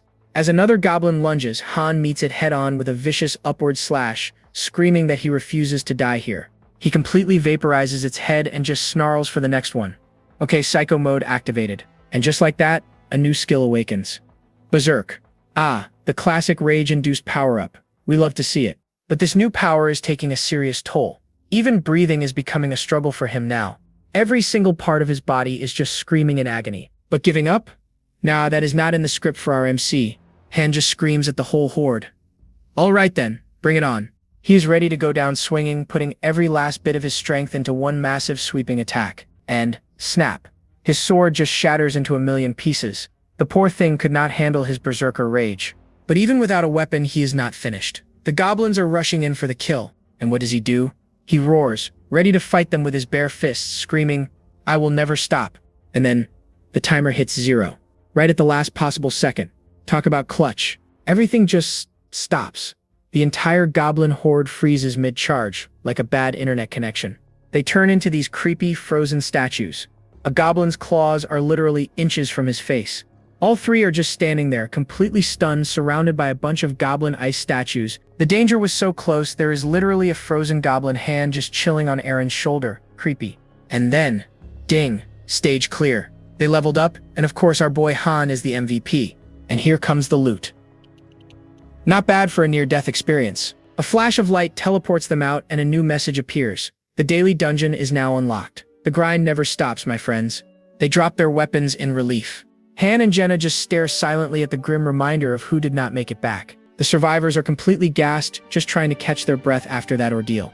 Jenna just stares into the void for a second, the shock and relief hitting her all at once. And then the dam breaks.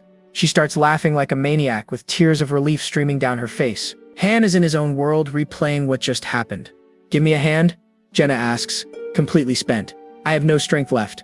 I do not blame her, honestly. He pulls her up. She asks, almost like she cannot believe it, did we survive? And he just quietly confirms, yeah. Jenna is like, I cannot believe that was only the 5th floor. But Han explains, no, this was a special case. He says it was a systematized party mission. If he had trained Gid and Hansen more, maybe they would have survived. We were just unlucky that it happened when our party was at its weakest, he explains. Jenna just looks down, knowing he is right. Suddenly, Dika runs up, all smiles. Good work, boss. Big sis Chloe made some delicious food. He asks where Gid and Hansen are, and Han, with zero sugarcoating, just says, they died. Dika is completely stunned. Pardon? Han just repeats the harsh truth. They are dead. Oof, talk about ripping the band-aid off. And just like that, Dika's cheerful face just melts into pure shock and horror. Poor kid. While the survivors are dealing with their loss, a voice announces that the master wants everyone to come out. Then official party roster updates on the screen showing the 3 survivors: Jenna, Han, and Aaron. And right below them, the grim reality is stamped in black and white. Gid and Hansen died in battle. A brutal end to a brutal chapter. Later that night, Han literally just collapses on his bed. He reflects on the losses, but for a seasoned vet like him, death is just another Tuesday. Oh yeah, and he also remembers unlocking the Berserk skill, but something about it feels a little weird. See, composure keeps you rational, but Berserk turns you into a raging lunatic for a power boost. They shouldn't exist together. He's pretty sure it's a bug in the system. Then again, maybe it's because he's a special snowflake, a master and a hero. Of course he is. But that's a problem for future Han. Right now, our boy is just gonna hit the snooze button. Besides, he knows the peace and quiet isn't going to last. The grind never truly stops, so for now, he's just going to rest. The next morning, while Han is enjoying his beauty sleep, Jenna is already up and absolutely demolishing some training dummies. Wait, is that a new outfit? Han's a bit surprised that she's up so early. She gives the most honest answer ever, because I don't want to die. He can tell she's pushing herself even harder after yesterday's battle. She's always been talented, but her work ethic is just next level. Plus, she's gained a new skill. Unlike her, poor Aaron worked just as hard but got 0 new skills. So Han gets to his own training, pushing his weak 1-star body to its absolute limit. Just look at those handstand push-ups. He's almost at level 10, the max for his rank. You know what that means, folks. It's almost time for a promotion to 2 stars. His workout gets interrupted by Jenna, who gets a little too curious about his physique. She literally pokes his abs and says, "This looks so nice." He jumps up, totally flustered, but she just whines, claiming his abs aren't even tired. This girl is an absolute menace. Jenna then notices Aaron is missing from training. Han tells her to let him be, since he was close to the 2 guys who bit the dust. And Dika isn't here either. Looks like he was also grieving the loss of his best friends. Han knows they aren't slackers, unlike those guys. Cue the side eye. Han stares at the other players, trying hard to look busy only when the Masters logged in. He then coldly remarks that Gid and Hansen had potential. These bums were the ones who should have died instead. My man has 0 chill. Just then Aaron arrives, looking like he hasn't slept in a week and apologizing for being late. He's beating himself up, convinced that if he'd been stronger, his friends would still be alive. Poor dude. Han cuts through the guilt with some ice-cold logic. They simply died because they were weak. That's all there is to it. Brutal, but that's reality. Later, Han thinks about the weird time dilation. It's been a whole month here, but only 10 days have passed in the real world. He's already figured out the Master's login pattern 3 times a day, and time down here goes 3 times faster than real time. But thankfully, battle stages run in real time. If that last survival mission had been on accelerated time, they'd all be toast. Meanwhile, Iselle is up bright and early, screaming about how her Master of Masters cleared the floor despite being equipped with such a trash team. Jenna leans in and whispers, asking what's up with the tiny fairy. He just blows her off, calling it a business secret. Iselle then turns her tiny rage on some lazy recruits. Suddenly, a system notification announces Party 4. It's Han and Jenna, plus 3 new recruits who look absolutely terrified. Jenna is completely confused. They've never even seen these guys before. How are they suddenly a party? Han just tells her not to worry, this will be easy.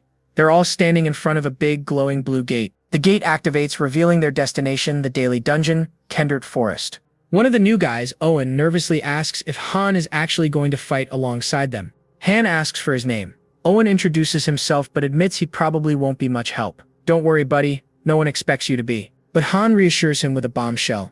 Don't worry, you guys won't have to fight. And in a flash of light, poof, the whole party is teleported straight into the dungeon. A system message confirms their entry. The mission: collect materials and get out. Simple enough, right? Jenna immediately goes on high alert, scanning for enemies like a true pro. But Han pinches her cheek, messing with her. You're funny, he says with a completely deadpan face. We stand Chibi Han and Chibi Jenna, by the way. He explains that this is a daily dungeon. It's just a place for gathering materials. No big scary monsters here. He then demonstrates by picking up trash and tossing it into a swirling purple void, which he calls the grocery basket. The system immediately confirms he's collected trash and tells him to throw it away. He then grabs a branch and tosses it into the portal. Success. The system confirms he gathered a branch. How exciting. He explains that as they gather materials, they get converted into usable items. 100 branches can become lumber. It's like Minecraft, but with more existential dread. The new recruits are super relieved. No fighting, except for him and Jenna. They're out to hunt. Jenna is beyond ecstatic. After weeks of eating nothing but potatoes, the thought of real meat has her practically bouncing off the walls. They soon spot their prey, a strange, mystical-looking deer. Jenna's eyes light up with pure, unadulterated hunger. She is ready to feast. With a sharp thwack, her arrow hits its mark perfectly, and the creature cries out, "Bullseye!" Jenna grins, admiring her catch. Han asks if she knows how to butcher it, and she proudly says she's been watching her dad do it for years.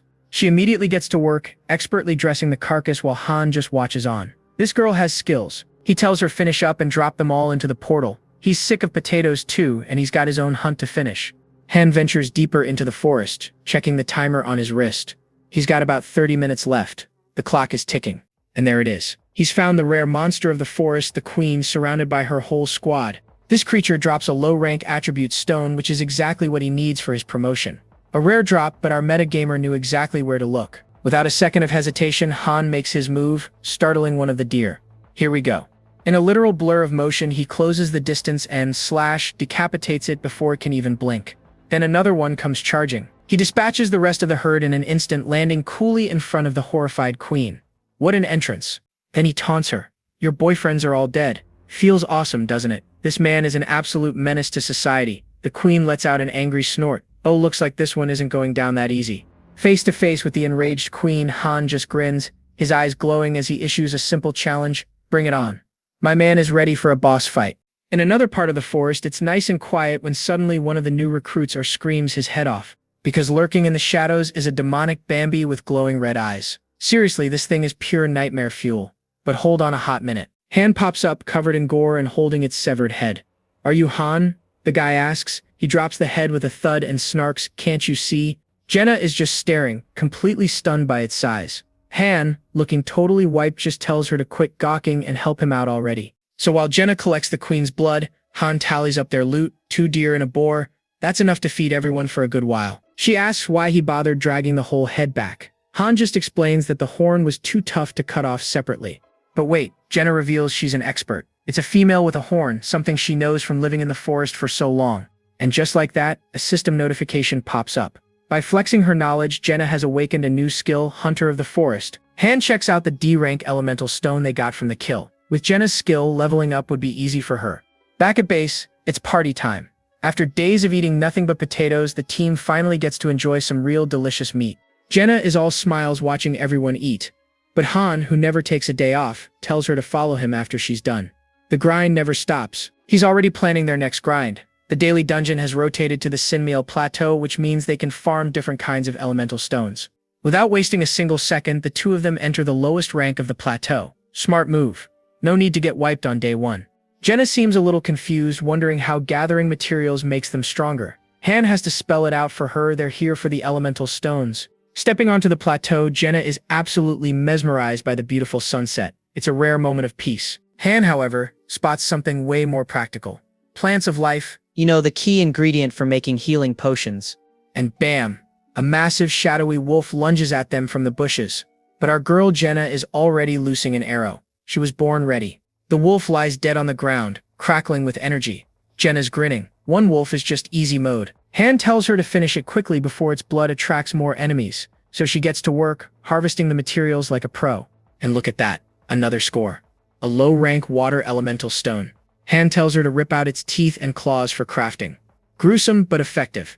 Covered in blood, Jenna sighs that it's peaceful, and Han, with perfect timing, deadpans say that after you wipe the blood off. She wishes life could always be this simple. Just hunting, gathering, with plenty of food and a safe place to sleep. Then she drops the bomb. This would be paradise if there wasn't a master. That stops him cold. He used to be a master too. Jenna quietly wishes their master would just never come back. Yikes, that's gotta sting. Her words hit Han hard. He starts wondering if his own crew, the ones from Niflheim, ever thought the same thing about him. Ouch, dude. He's curious, asking her if she wants to stop fighting. He hints that it's gonna get better later. She won't need to fear being synthesized. Jenna looks down, asking if he's planning to make a place for her in this new life. He just tells her they'll see how things go. So mysterious. She asks him why he isn't content with this path, but Han just gives her a cryptic little smile. This guy and his secrets, I swear.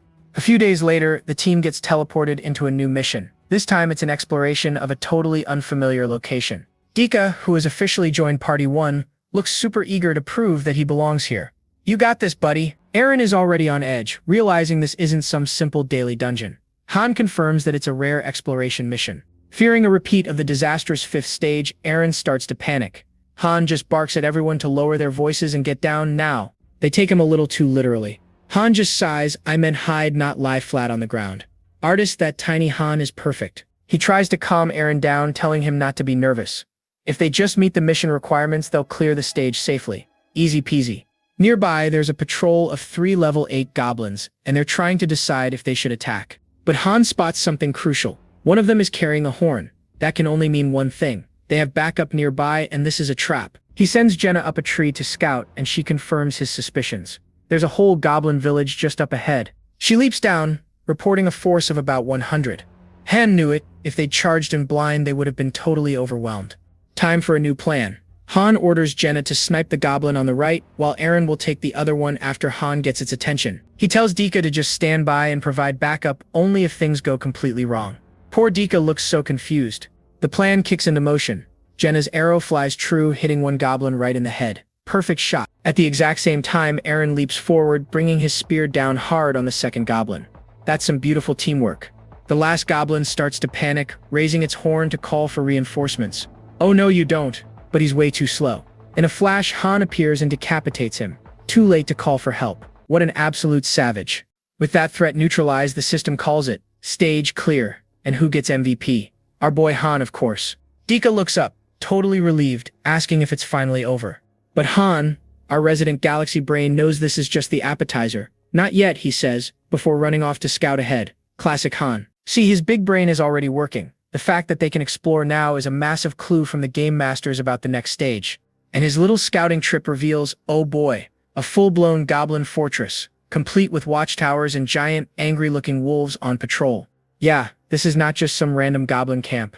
Han has just stumbled upon their capital city. Oops. Deep inside, some big-shot goblin with massive tusks seems to sense him sniffing the air. Looks like the boss has entered the chat. But before Han can get a closer look, a giant pillar of light zaps the whole party. And poof, they are gone. They are teleported back to the lounge, and Jenna immediately gets in his face. Why did you run off alone? Han just plays it cool, of course. But inside, his mind is racing. He knows these clues, called streams, lead to side quests. He's hoping the master was able to see what he saw out there. Suddenly, a panicked Chloe bursts in, grabbing his arm. Han, we have a huge problem. She tells him some strange people just showed up. Han is not worried until Chloe adds the important detail.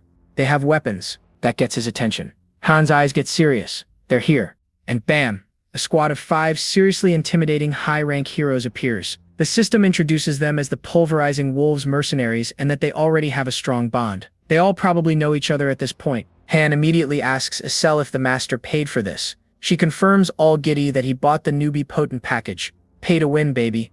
Chloe is understandably terrified, so Han tells her to head back to the kitchen. He reassures her these new guys will not hurt her.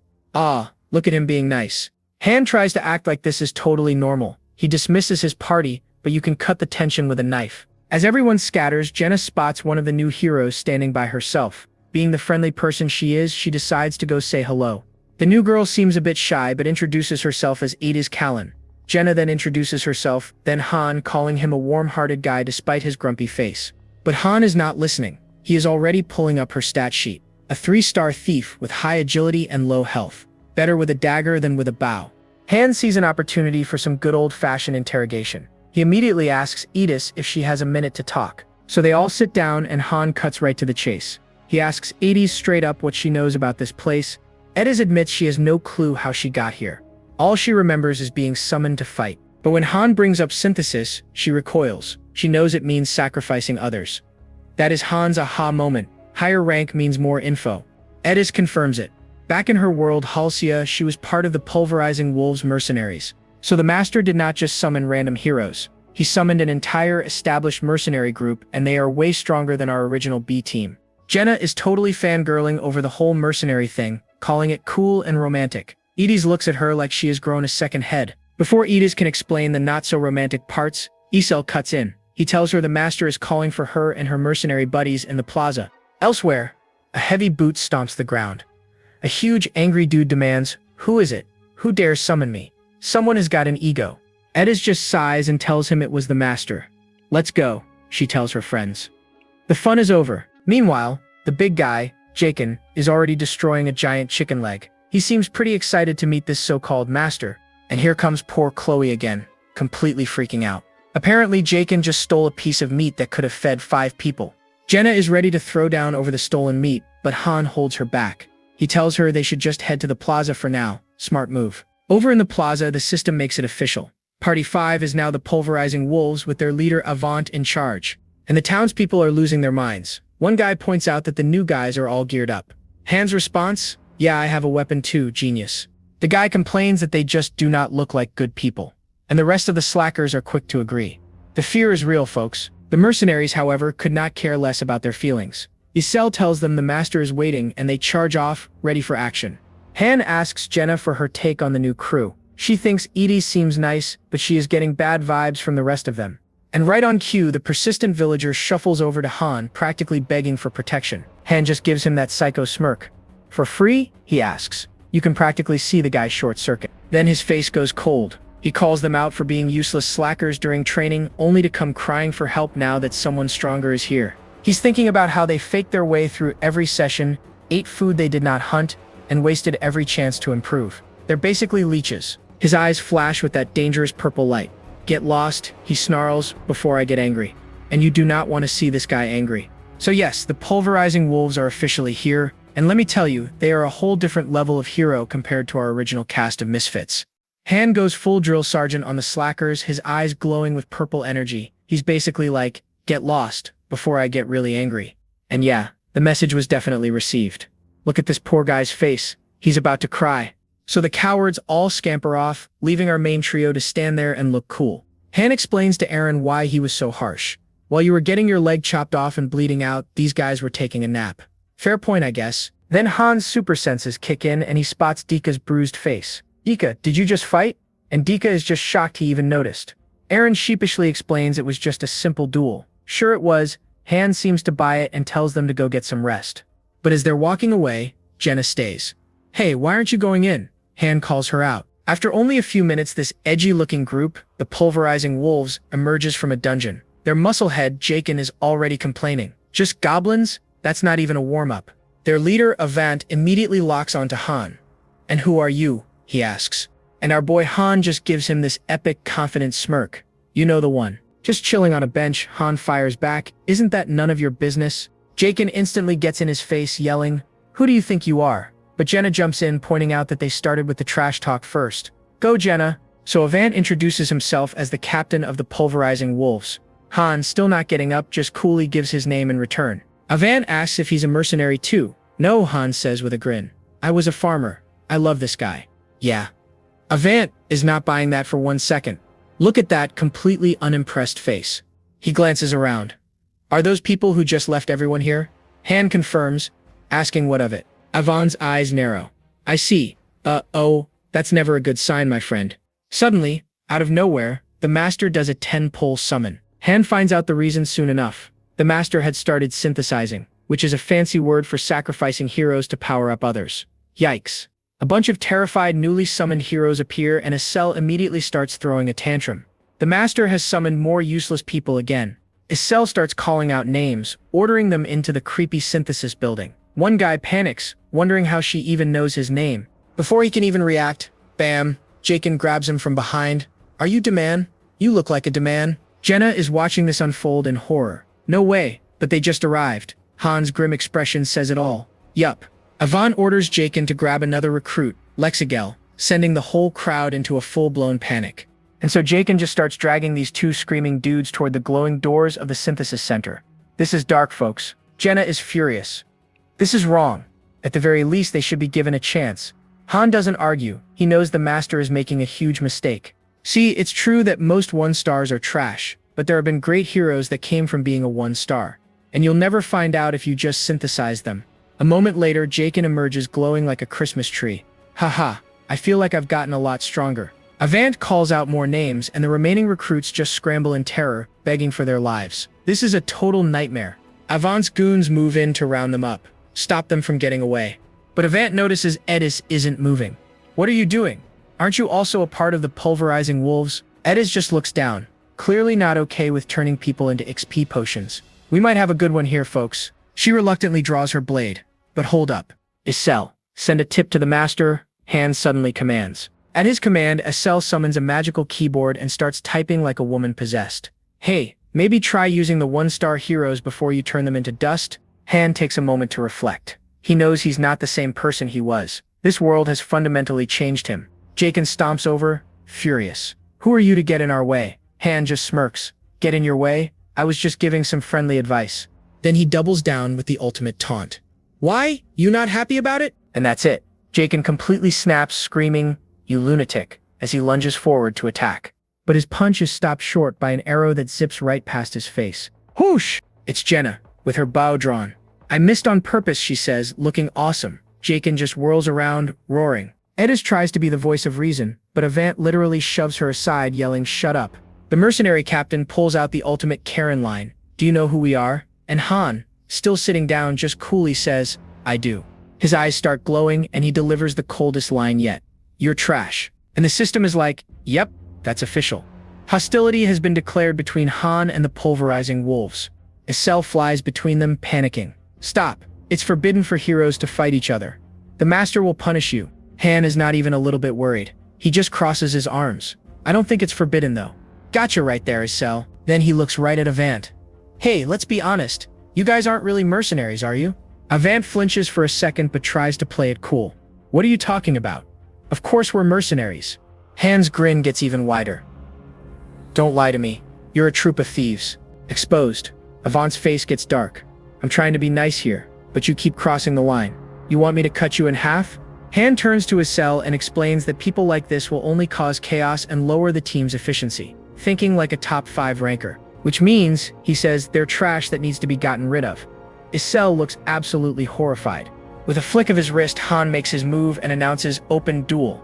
A system window pops up announcing Han's duel request and explaining the rules for all the noobs out there. Avant is just stunned.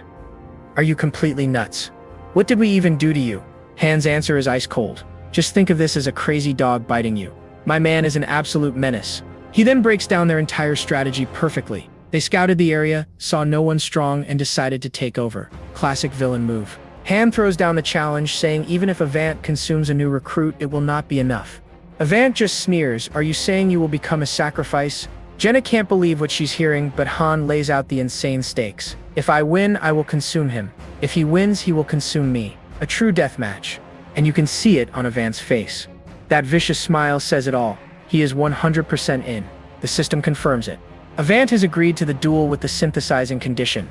It's really happening. Sword drawn and glowing with power, Avant looks absolutely thrilled by this turn of events. This is interesting. Let the games begin. And just like that, with a confident smirk, Han throws down the gauntlet. He wants an open duel.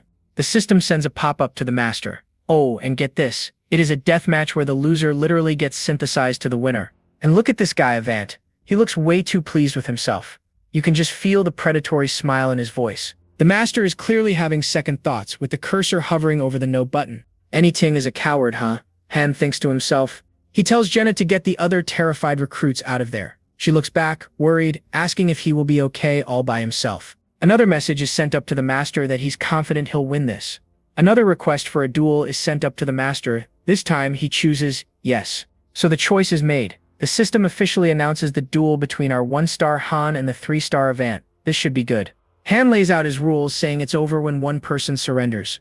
Avant is so smug about it, he's basically like, sure, whatever you want. He even adds that he will not kill Han, because he needs a living sacrifice. Han turns to his little fairy Isel and tells her to make sure no one interferes. Even she looks a little nervous for our boy. Then, with zero warning, Avant lunges forward, screaming his head off. I cannot believe you have not unsheathed your sword, you fool. But Han is not even moving. He is just standing there. His stat check reveals that Avant has some decent potential, with high strength for his level and some basic swordsmanship skills. Not bad. But wait for it, there is something Avant does not know. The system suddenly flares to life. Han has gone berserk. And bam! His stats just shoot through the roof. We are talking massive temporary boosts to strength, HP, and agility. He is a whole different animal now. Now he is engulfed in a furious red aura, thinking, how dare he act up when our level difference is so big? Han? You are the one star here, buddy. Avant's sword comes crashing down, and Han just catches the blade with his bare hand. What a classic protagonist move. Avant's eyes go wide with total disbelief. And then with a sickening crunch, Han shatters the sword and slams the mercenary face first into the ground. Han draws his own sword, pins Avant's arm, and delivers a cold one-liner about knowing one's place. He presses the blade down, warning him that it will hurt more if he moves. All Avant can do is scream in agony. Yikes. Han just grinds his teeth, demanding a surrender. Avant, totally broken and bleeding, finally starts to give in. But nope, our boy is not done. He twists the blade and taunts him. Speak clearly. I cannot hear you. Okay, he is officially a problem. One of the other mercenaries finally shouts for him to stop. Han just turns on him, calling out their hypocrisy. Leave him alone? Did you leave the others alone just now? Fair point, Han. The man doesn't know how these are related, but Han cuts him off with glowing red eyes. His logic? If I say it is related, then it is. You cannot argue with that, I guess? He tells the merc to shut up. Only the duelist can decide when it's over, and it is not over until he gets a proper surrender. The problem is he has his hand clamped over Avant's mouth to silence him. However, it will continue if no one says anything. Yikes. Then he glares at the onlookers and tells them to mind their own business. He's my prey. Go and sleep or something. The other mercs are fuming, but Han ignores them and turns his attention to Edis. Are the pulverizing wolves really mercenaries, he asks.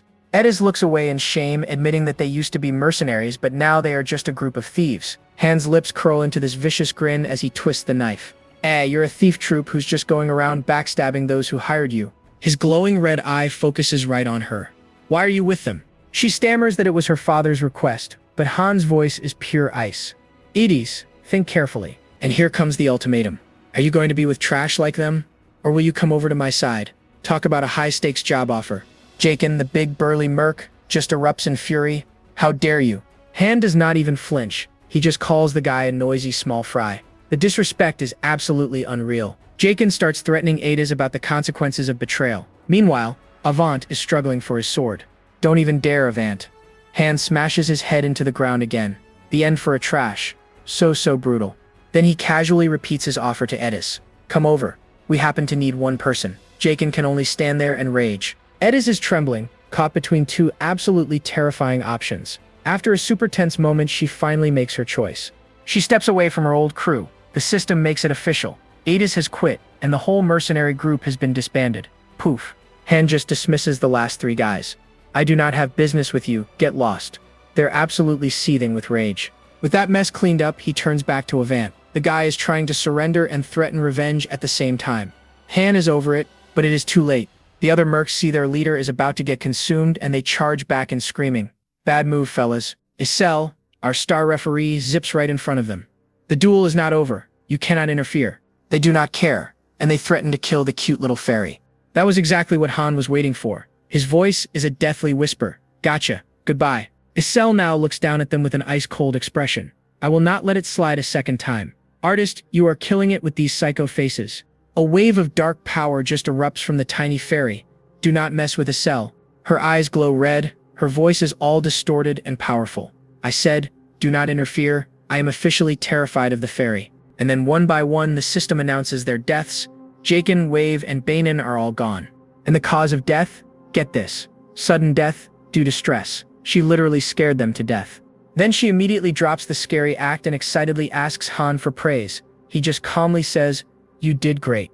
The mood whiplash is real. Finally, with all his backup gone and all hope lost, Han allows him to surrender. Han's red aura fades as he deactivates Berserk mode. He rubs his head, complaining about the killer headache it leaves behind. Serves him right. The system announces his victory, and now it is synthesis time. We can see the master frantically trying to cancel, but it is way too late. Han totally played the master. A few moments later, synthesis is done and Han levels up. This does not feel bad, he says. Isel worries the master will rage quit after losing his new toys, but Han is not concerned. The system says he has hit his level cap. He figures the master was probably excited for his new heroes, but he knew they were just duds who would have caused chaos anyway. The master is probably fuming right now, but Han thinks he will be thanked for it later. The confidence on this guy is off the charts. After all, he is now level 10, with stats rivaling a 3-star hero. He has become way too valuable to be used as synthesis fodder. He stares up at the sky, quietly daring the master. Han's eyes glow with a brilliant blue light as he stares back with a challenging smirk. Try synthesizing me if you dare. What a Chad. And just like that, the system updates with the final score. Avant, the leader of the pulverizing wolves, is officially stamped consumed in synthesis. His underlings are all branded with suicide, which is a chilling testament to his cell's power. Out of the whole crew, only Edis Callan remains. After Han's absolutely brutal duel, a new day dawns in the waiting room. Han finally emerges from his room. But instead of fear, he's greeted by a literal fan club. Look at them, they're practically simping over him. And we have Jenna to thank for this, who apparently can't keep a secret. Han gives her a little cheek pinch to remind her to shut it next time. Then the original slackers, the guys who've been doing nothing, come up to thank him for saving them from the so-called evil's mercenaries. Han just sighs. You can see the pure annoyance on his face. He's thinking, you guys are seriously misunderstanding something here. But the leader insists, putting a hand on his chest and saying they're just grateful to be alive because of him. Oh, you sweet, naive fool. And just like that, the friendly neighborhood psycho is back. Han cuts him off, and his expression goes completely cold. He drops the hammer. The only people I saved were the newbies. This has absolutely nothing to do with you all. Ouch. Then he gets that wicked grin and his eyes start glowing. He knows the master is furious and he's about to make everything worse. Isel calls out 6 names, ordering all 6 of them to gather in front of her. This can't be good. The slackers are completely terrified now. Their leader tries to play it cool, stammering that they're just gonna kill some goblins. Jenna, however, knows something is up. She points out that a party only needs 5 people, so why did Isel call 6? Han's answer is simple and absolutely horrifying. What else? It's for synthesis. He's going to turn them into upgrade materials. The realization hits them like a freight train. Just look at their faces. The leader starts screaming that it's nonsense, and that they did their best. Buddy, your best was taking naps and complaining. Han isn't having any of it. He turns to the actual hard workers, calling out Aaron and Dika. He asks them straight up, do you think they did their best? What were they doing while you guys were training until you collapsed? Then he puts Jenna on the spot. When asked if they ever helped her hunt, she admits they helped carry the meat. That's it. Han just scoffs. Even livestock can carry stuff. You're only as useful as cattle. Enraged, one of them charges. Bad move, my friend. Without even looking, Han just backhands the guy. Wham! He goes flying. The power difference is just ridiculous. Before things get any crazier, Isel appears, radiating pure angry mom energy. She yells, I said come out, do you not hear me? Suddenly, all their bravado is gone. They drop to their knees, crying and begging Han to save them. A little too late for that, fellas. Meanwhile, Jenna and Han are just casually discussing the details. She asks who they'll be synthesized with. Han just says, probably Edis. Her level is low. Their pleas for one last chance are completely ignored as the dark synthesis energy starts to swirl around them. The system activates, and snap. The hero cards of the 6 condemned men shatter into digital dust. Game over. A system message confirms it. Synthesis complete. 6 1-star heroes have been turned into experience points. But hey, the sacrifice paid off. Edis Callan levels up and gets a brand new skill, Trap Disarm. As the newly buffed Edis appears, Han turns his cold gaze to the remaining terrified recruits. The lesson isn't over yet. His eyes glow that terrifying blue as he delivers the final ultimatum. If you want to live, then prove that you are useful. His words send a shockwave of pure terror through the crowd. You can practically see them trembling. One guy just breaks down, wailing that he isn't a talented fighter. But wait, Han isn't a total monster. He calls forward the skilled artisans like Chloe the cook and Enoch the blacksmith to teach the others. Enoch grumbles that blacksmithing isn't exactly easy to learn. He's got a point, but this isn't the time to be picky. Han just smirks. He says they will learn if they are motivated enough, and if not, he'll happily motivate them by beating them to a pulp. He lays out their new career paths. Learn hunting from Jenna, or carpentry from Enoch. There are plenty of ways to live, they just haven't been trying. And with that mic drop moment, the master logs out for the day. What an exit. Jenna approaches him, teasing him for being surprisingly friendly. Han tries to deny it, but she points out he just gave everyone a way to survive. Han clarifies that the synthesis was just the master venting, but those people were dead weight anyway. His actions were a warning to everyone else. He reveals the bigger picture. They are approaching the 10th floor, which means it is time to build a second party, just as strong as their main one. The next morning, Chloe the baker, an absolute treasure, greets Han with her latest culinary creation. It's actual bread. Han thought it was impossible without wheat, but Chloe proudly explains she ground up potatoes to make flour. What a genius. Han is impressed. Better food means less stress. He then gives her a pro-gamer tip, telling her where to find real wheat in a daily dungeon. With a new quest underway, Han heads out, calling for the newly leveled up Edis to follow him to the training center. They find Jenna already there, practicing her archery. But Han has a very different kind of training plan in mind today. He orders Jenna to train with Edis. The catch? She has to use daggers, not her bow. Time for some forced cross-classing. Jenna is shocked, protesting that she is an archer. But Han's response is blunt and to the point. Just do it. With no other choice, Jenna engages Idas in a furious duel. Their daggers move in a total blur. This is getting intense. Despite having zero experience, Jenna is actually holding her own, meeting all of Idis's attacks with fierce determination. Her talent is off the charts. Idis cannot believe it. She is thinking, how can someone so young be this strong? Jenna snaps back, I am not young, I am old enough, as they continue their insane high-speed exchange. Do not call her a kid, Idis. Their sparring is so over the top. Everything's a blur. Sometime later, Idis is hyperventilating from exhaustion. After the spar, Idis asks Jenna if she comes from some famous martial arts family. Jenna just says she is a hunter's daughter. Jenna explains that they were not always this strong. In fact, they were weaker than Idis when they first arrived. They got this good through constant, brutal training. Han steps in to give a stat breakdown. He tells Idis her potential and growth stats are way better than the others. With effort, she will catch up. He's lying. Aaron hilariously screams from the background while running drills. Never change, Aaron, you magnificent goof. But the speech works. A newfound fire ignites in Idis's eyes as her resolve hardens. She says, I will bear that in mind. Aaron looks around completely bewildered. After seeing that brutal synthesis yesterday, suddenly everyone is hitting the training grounds like their life depends on it. Which, it kinda does. And Han's just watching them thinking, yep, that's right. If you don't want to die, you better make yourself useful. Cold as ice, this guy, but even he knows there aren't enough support jobs to go around. For the rest of these poor schmucks, they're just future stat boosts. Han spots a guy with decent form and walks right up to him. Hey you, what's your name? The guy is totally caught off guard. He says his name is Usher Roderick. And get this, he actually listened to Han's terrifying speech yesterday and took it to heart. He knows they were summoned here to fight. Han's sizing him up, noticing his posture is solid. Turns out, Usher used to be a porter for a mercenary group.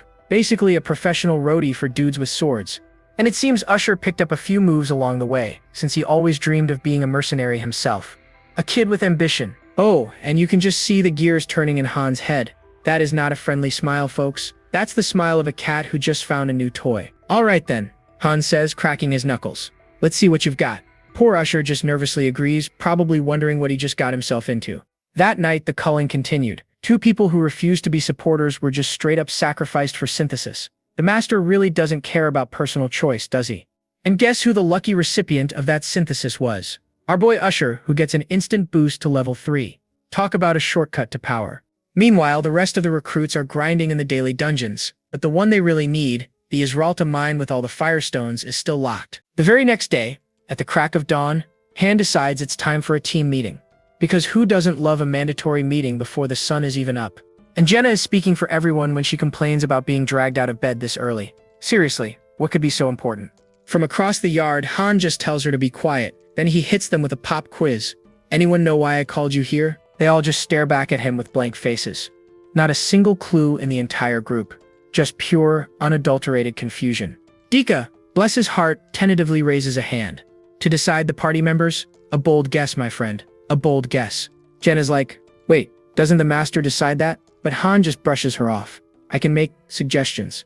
And with the way he's been carrying the team, he's pretty sure the master can't really say no. Our boy has some serious leverage. Then he pulls out a cup full of wooden sticks. All right, team selection time. We're gonna draw lots. Seriously? We're deciding fate with popsicle sticks? The rest of the group just watches him looking super serious. They know this isn't just some fun little game. He lays out the plan. They're splitting into 2 parties of 3 and the teams will be decided completely by random draw. He can feel how nervous they are, so he tells them to chill out. Don't worry, he says, no one's getting left behind. Then he drops the bomb. There will be 2 leaders, himself and Ada's. She is completely floored. Wait, me? Edis asks why not Jenna, but Han just shuts her down with a deadpan. No, she can't. Oof, brutal. Jenna immediately throws a fit, whining that she'd be a great leader too. Edis asks the logical question, why split up at all? Han explains its basic strategy. Putting all your eggs in one basket is a great way to get everyone wiped out. He also mentions that while the teams are small now, he's counting on the master to summon more heroes to fill out the rosters later. He brings up the disaster on the 5th floor. The huge difference in power is what got Gid and Hansen killed, which nearly doomed them all. He's thinking ahead. Eventually, missions are going to require multiple parties, maybe even hundreds of heroes. You always need a backup plan. Han's just thinking, this master just summons people randomly without any strategy. He's basically calling his boss an idiot and hoping he gets a clue soon. He holds up 2 sticks, one red, one blue. Red team is my party, blue team is Edie's. Don't get too emotional, they're both the same. Yeah, right? And with a thud, he puts the cup down. All right, let's do this. One by one, they draw their lots, deciding their immediate future. Jenna gets red, and she's thrilled. Aaron also pulls red, breathing a huge sigh of relief. Looks like they both made it on to Team Han. Hades turns to Usher and Dika, the new members of Team Blue. From the looks on your faces, I'm guessing you're not thrilled about having me as a leader. Dika immediately starts stammering, trying to deny it, but Edie's just cuts him off with a calm, "It's okay. I know." She admits that she's still new and inexperienced, so she totally gets why they're hesitant. That's actually pretty cool of her. But then her expression gets deadly serious. "Look, I know there's a huge power gap between us right now. We can't change that." Han, ever the supportive colleague, yells over to them with a smirk. "Hey, try not to fall too far behind, okay? What a nice guy." But Edis just smirks right back. "Don't you worry about us. We'll be fine." She knows exactly how powerful that synthesis can be. And just like that, the teams are locked in. Party 1, Han, Jenna, and Aaron. Party 2, Edis, Usher, and Dika. Let the games begin. Bam! The system immediately teleports them into the middle of a massive thunderstorm. No time to chill, I guess. A flash of lightning reveals what they're up against, a whole bunch of ugly, sharp-toothed goblins hiding in the trees. The system pops up. "Welcome to Floor 7. Your mission, should you choose to accept it, is to wipe out 13 level 8 goblins." And it looks like Party 1 drew the short stick, because they are completely surrounded by the snarling horde. Aaron's actually smiling, feeling pretty good about their chances. "Hey, this isn't so bad, Han. I think we got this." But Han just holds up a hand. "Nope, you two are on spectator duty for this one. I'll take care of all of them myself." The goblins don't wait for an invitation. They charge forward, and Han just stands his ground, ready for them. He takes this one deep, ragged breath, and the system announces it. Han has gone berserk. Boom! A crazy red aura explodes around him, and he just turns into a spinning tornado of absolute destruction. His face twists into this demonic snarl, his eyes glowing pure red as he just starts tearing through the goblins. In a literal flash of red light and screaming, the entire goblin squad is just gone. Wiped from existence. Well, almost gone. There's one little guy left shaking in his boots, and I don't blame him. Han stands over the battlefield, the red aura fading away as he sheaths his sword. Jenna steps up, offering to take care of the last trembling goblin for him. But Han stops her. He's thinking there might be a linked quest here. Can't just clear the stage and miss out on bonus loot. "Just leave it," he says, turning his back on the poor creature. "Time to start exploring this place." So he starts his detective work. Observation number 1. It's raining. A brilliant deduction, my friend. Observation number 2. All this rainwater is flowing downhill. The man's a regular Sherlock Holmes. And putting it all together, he realizes what's happened. A dam must have broken somewhere upstream. That's the real problem here. And right then, the stage clear notification pops up. Wait, what? Aaron gets a level up, and Han, who did literally all the work, gets MVP. Back in the safe zone, Jenna immediately calls dibs on the shower. Aaron's ready to hit the gym, but Han actually tells him not to push himself too hard. But then, Han's eyes go wide. He's not looking at them, he's looking at a system notification only he can see. "Aaron, wait," he barks out. Aaron just turns around, totally confused by the sudden order. It's a purchase notification. The master just dropped 90,001 on a newbie double package. The credit card hero strikes again. This is the 3rd time the master's bought something. Han knows exactly what this means. A big gotcha pull is coming. He immediately snaps into action. "Jenna, go get the drawing lots from my room. Now." "Aaron, get Ada's and bring her here." Aaron has no idea what's going on, but he knows better than to argue. And on the master's end, he confirms the purchase, charging it right to his phone bill. You know something big is about to drop. Just as Han predicted, the payment completed notification flashes. Oh yeah, he knows what's coming next. "We're getting newcomers," Han announces. And right on cue, the system declares a high-rank summon is starting. 1,000 gems down the drain. Just as the team is getting ready for the new meet, Han pulls a weird one. He looks at Aaron and says, "Stay here." And then he immediately backtracks. "Actually, scratch that, go get 80s. Aaron, bless his loyal heart, just nods and takes off without a single question. Meanwhile, our master upstairs is hitting the cash shop. 2 high-rank summons for 1,000 gems charged straight to the phone bill. A classic whale in the making. Han just smirks. He knows exactly what's going on. This, my friends, is how you get a gacha addict hooked on the good stuff. He's having a little flashback to his player days. Ah yes, the newbies. They always get mesmerized by the brutal synthesis system and just watching their little digital puppets clear stages. It's all about playing God. You observe, you command, you strategize, and you even make them fight each other in PvP for your amusement. The higher you climb, the deeper the addiction gets. That sweet, sweet power trip of controlling actual lives becomes impossible to ignore. And speak of the devil. The system announces the high-rank summon is starting. Alright, let's see what kind of fresh meat our master just paid for. Ding! The gacha gods have spoken. Out pops 2 new 3-star heroes. A rare named Iolka and another dude named Roderick. Roderick looks like he's seen a few things. The grizzled warrior immediately sizes everyone up and gets straight to the point. Who are you? Iolka, on the other hand, is not handling the surprise teleportation well. She looks like her brain just blue-screened. And down she goes. She stumbles, trips over her own dress, and face plants right on the floor with a little yelp. Graceful. Jenna and the others are like, what just happened? But Han, stone cold. He tells them to just ignore her. She's more embarrassed than hurt. She'll get up. Edis, however, has her pegged instantly. Yep, she calls it. She's an aristocrat. Edis's mercenary instincts are screaming sheltered noble. The girl is so out of her element and completely mortified that she's just frozen on the floor. Han switches focus to Roderick. Of course, he's sized him up. Roderick seems to know what master and synthesis are, but not the concept of levels and skills. Turns out he was a city guard with a crazy high sense of duty. So Han lays out the plan. He and 80s are gonna draw lots to see who gets which newbie. It's a schoolyard draft, folks. Blue is the old man, red is the woman. Simple enough. So it's a veteran guard versus a clumsy aristocrat. Yeah, I think we all know who the prize is here. Look at Jenna go. She practically sprints over with the lots in a pot, almost tripping over herself. Of course, Han's supervision kicks in. He immediately spots the red-tipped lot. The question is, did 80s see it too?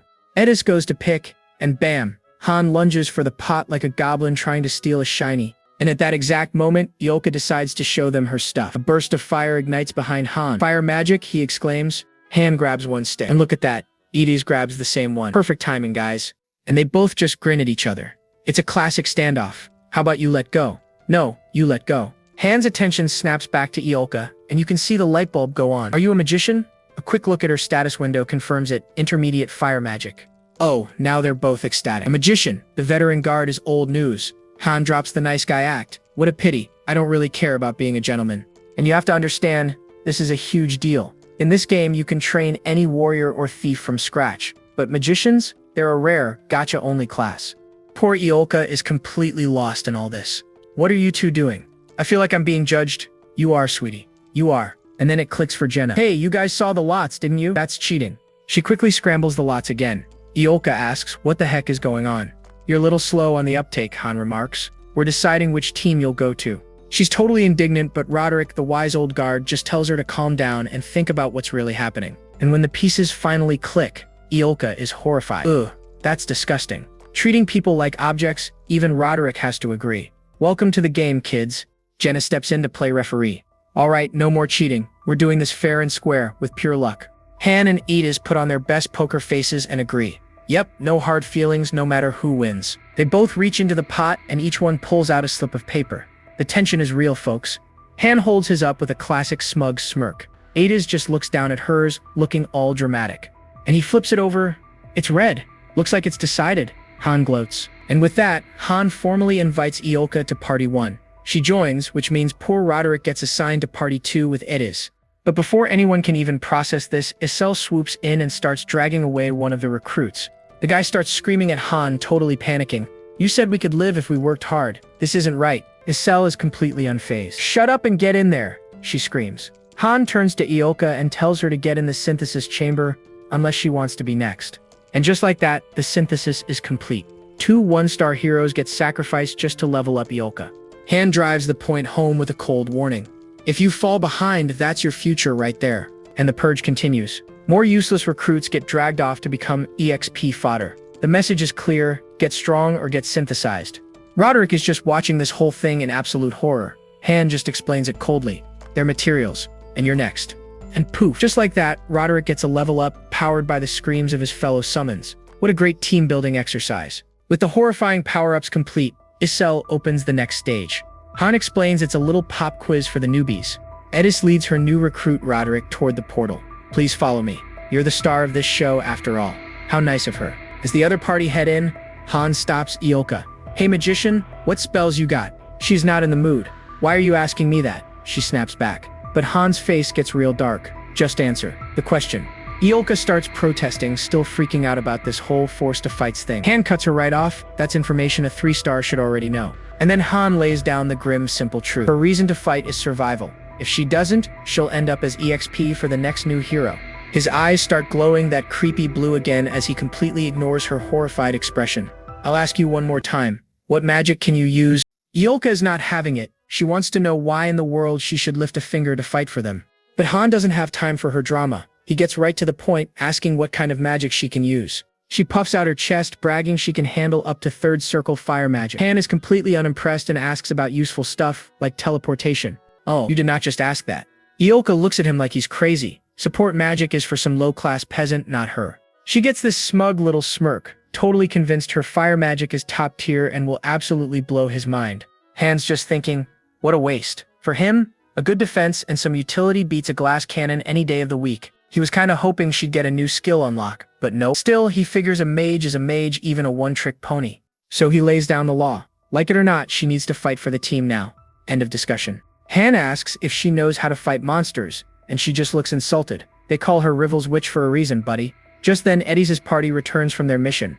That's his cue. He looks over at Jenna and Aaron and says, all right, our turn. Get ready. With a determined glare, and he leads them into the dungeon. The system message pops up announcing their entry into the crack of space and time. Just a quick flex. They have already cleared 7 stages of this place. Not too shabby. Iolka's big talk from earlier? Yeah, it is gone. She is standing by the portal looking at Han like a lost puppy. Han has got a plan. They are heading to the 4th floor. It is time for Iolka's little job interview. The 4th floor is perfect. It has got harpies, it has got goblins, a great little sandbox to see what this mage can actually do. Then he drops the bomb. Hey, once the fight starts, we are just gonna kick back and watch you. Iolka, as you can imagine, starts panicking hard. He just smirks and tells her that any one of them could solo this floor, then asks, what's wrong? Are you afraid because your level is low? You said that I'm gonna fall over in surprise after seeing your magic, he reminds her. She stammers out an answer. That's because I'm special. She tries to pull herself together, points a shaky finger at him, and says, just you wait. You will be surprised. And with that delightful conversation over, the cheerful guide Azel pops up to send them in. Then let's go. A countdown appears. 10 seconds until the door opens. But wait, Azel's smile is gone. She looks worried. She wishes Han good luck, and he has no idea why. That is never a good sign, folks. The giant door swings open, and yup, something is definitely wrong here.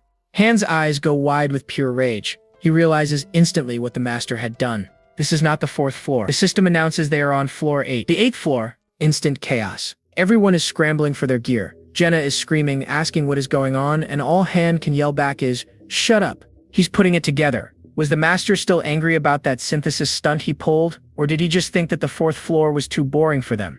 Jenna is looking around at the weird buildings, and she gets this strange feeling like she has been here before. Then Han's eyes bug out. He lets out a blood-curdling scream. Everyone dodge. And Iolka, our special mage, she is just standing there like a statue, totally clueless.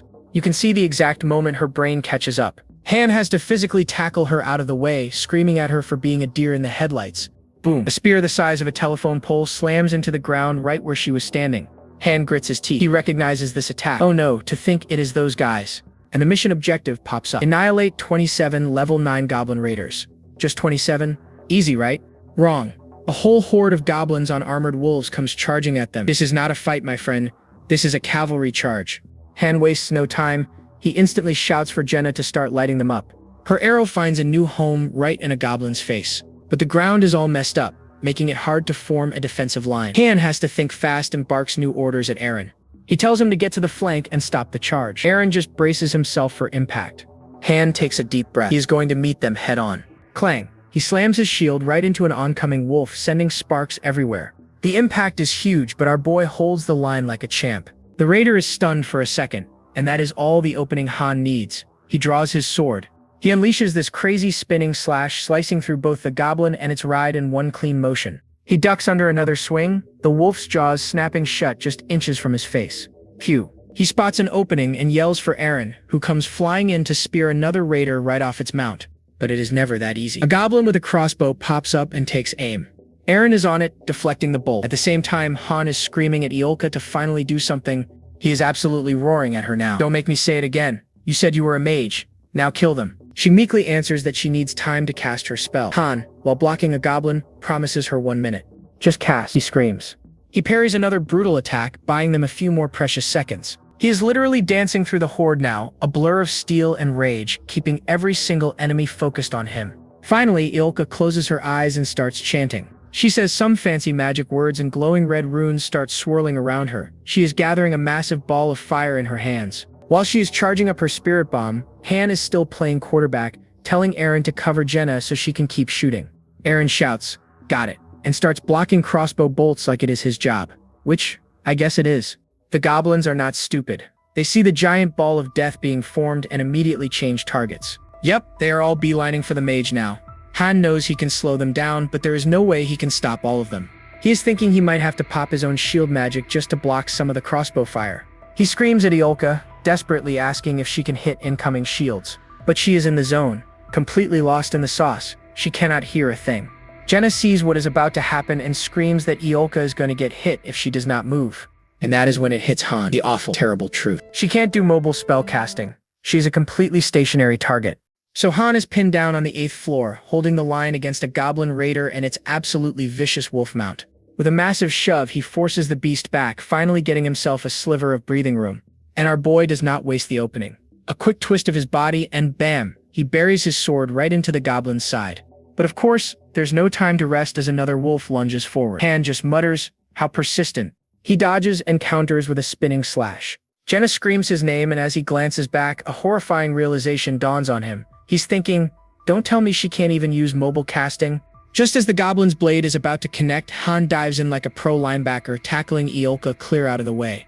Iolka is shouting, "What are you doing?" But Han is absolutely furious. "You're such a handful. You were casting magic without any form of defense?" She tries to argue, but Han's already on to the next terrible idea. "Forget it, let's change locations." He then points to a nearby forest. Jenna's rightfully confused. Wasn't it blocked off a while ago? But Han is already running. We'll think about that once we get there. Solid plan, my friend. He grabs Iolka by the wrist and just starts dragging her along, yelling, "Begin casting the moment we enter the forest. Bombard this area." As the goblins give chase, he makes sure she heard him, and yeah, she heard him. "I did," she snaps back, clearly not enjoying this. Jenna reaches the tree line first, shouting that they can get in. "Iolka, enter the forest quickly," Han yells. "How can anyone treat you badly if you die?" he yells, literally throwing her into the safety of the forest. Best escort ever, right folks? Jenna pleads for Han to come in too, but he just stops at the edge. "Go ahead," he says, as a menacing red aura begins to pulse around him. Gritting his teeth, he tells them, "I'll be there shortly." And you just know things are about to get absolutely wild. And there it is. The system announces Han has entered a berserk state. He's thinking to himself, "It's already the second time I went berserk today." He knows he's tired, but he has to buy them time. So he turns to face the entire goblin horde all by himself. A classic Chad move. A spear flies through the air, but he just parries it like it's nothing. Another rider then charges straight for him. The speed is incredible, but Han plants his feet and meets the charge head-on, stopping the wolf cold with his shield. Suddenly, arrows thud into his shield from the side. Annoying, he growls, realizing they're using a hit-and-run strategy. In that case, Han decides to take out their mobility first. He smashes his foot into the ground, completely shattering the earth. With their prized mobility totally gone, he unleashes a furious flurry of strikes on the poor tripped-up raider. It gets very messy. But his luck runs out. Eren screams Han's name in terror as another raider slams into him, sending him flying through the air. His stamina finally gives out, and the berserk state completely fades. He's pinned to the ground under the beast's massive paw. The goblin raises its spear for the final blow, but just as it thrusts down, an arrow pierces clean through its head. Talk about a clutch save. It's Jenna. Her arrows are raining down from the forest, providing cover fire. Seeing an opening, Eren yells, "Islat, I'll back you up too." "Don't come out," Han bellows. "Just deal with those headed your way." Hal group them up and lure them away. He's desperately wondering if Iolka is ready yet. And right on cue, Jenna's voice rings out from the trees. She's done with the preparations. That is all he needed to hear. Han springs back into action, vaulting gracefully over two charging raiders. "Get lost," he roars, slamming his shield into the ground and creating a shockwave that blasts the entire horde back. Inside the forest, Iolka is the center of a massive, swirling magic circle. She has finally completed her spell. With Han totally surrounded and the goblins closing in, Iolka thrusts her hand forward, her eyes blazing with power. Ignite! And just like that, Iolka goes full-on anime protagonist, unleashing a massive vortex of pure fire that just rips through the air. The roaring flames just swallow the entire battlefield, completely vaporizing everything in their path. The goblins never stood a chance. Even our boy Han, hiding behind his shield like a turtle, can't help but be impressed. That is some serious firepower. Meanwhile, Jenna and Eren are just standing at the edge of the forest with their jaws on the floor, watching the world burn. But it is not over yet. Han spots some survivors crawling out of the blaze and starts barking orders. He tells Aaron and Jenna to get in there and finish them. And you know they're hyped for this. They literally shout back that they were just waiting for his command. Now that is teamwork. So Han charges in, clashing his blade with a goblin's weapon. You can see he is gassing out though. He is getting pushed back by sheer force. But our boy is not done yet. He realizes a brute force fight is not going to cut it. It is time for a tactical switch. You know what that means? A skill is coming. Boom! His sword and eyes start glowing with a blue light as he unleashes a crazy upward slash, catching the goblin completely off guard. Jenna is over here showing off, taking down her own target behind Han. She is basically asking, I'm pretty good, right? And look at Aaron playing the perfect support role. He steps up to block an attack from an armored wolf, covering for Han as well. He is a little bloody, but he just flashes a grin. If you're tired, I'll protect you. Han is like, yeah, you can all act cocky now. You earned it. With the whole team fired up, they turn to face the last few goblin riders charging right at them. Jenna does not even hesitate. She just leaps through the air. She swiftly drives her blade deep into its neck. One hit kill. Absolutely brutal efficiency. But the riderless wolf mount still charges on, and it has its sights on Iolka. But before it can even touch her, whoosh, an arrow goes through it. Jenna lands on the ground, breathing a sigh of relief. That was a little too close for comfort. She looks over at Iolka, who is still surrounded by flames, and realizes something terrifying. She is still casting. Suddenly, Iolka's eyes snap open, glowing with an intense crimson light. My friend, she is not done yet. Jenna starts screaming a warning, realizing the spell is about to go nuclear. She yells at them to run because her spell was not finished yet. Han does not even think. He just grabs Aaron and starts pulling him back. Darn it, Aaron, run! With a final cry, Iolka unleashes the full power of her magic, screaming, burn away. A massive magical circle appears on the ground, and giant pillars of fire erupt, engulfing the entire goblin squadron. Even from a distance, the shockwave is immense. Han is struggling, yelling that they are going to be swept up as well. As the smoke clears, he surveys the scorched earth, wondering if it is finally over. But nope, of course not. A lone survivor, its armor glowing red-hot, charges straight out of the inferno. Iolka, however, is completely unfazed. With a single word, she commands another wave of magic. Obliterate. A twisting tornado of fire shoots forward, completely vaporizing any remaining enemies. Just gone. The force of the blast is so powerful it sends Jenna flying, forcing her to desperately cling to a tree to avoid being blown away. And the result of all this? The entire forest is now a raging, fiery wasteland. Talk about overkill. Amidst the flames, Iolka stands all alone, her spell finally complete. Gotta love the dramatic pose. Han is just left speechless, staring at the absolute devastation. Without that shield, he would have been toast. And right on cue, the system window pops up announcing their victory. Unsurprisingly, Iolka is the MVP. What a shocker. The party gets teleported back to the waiting room, and both Aaron and Iolka get a nice little level up.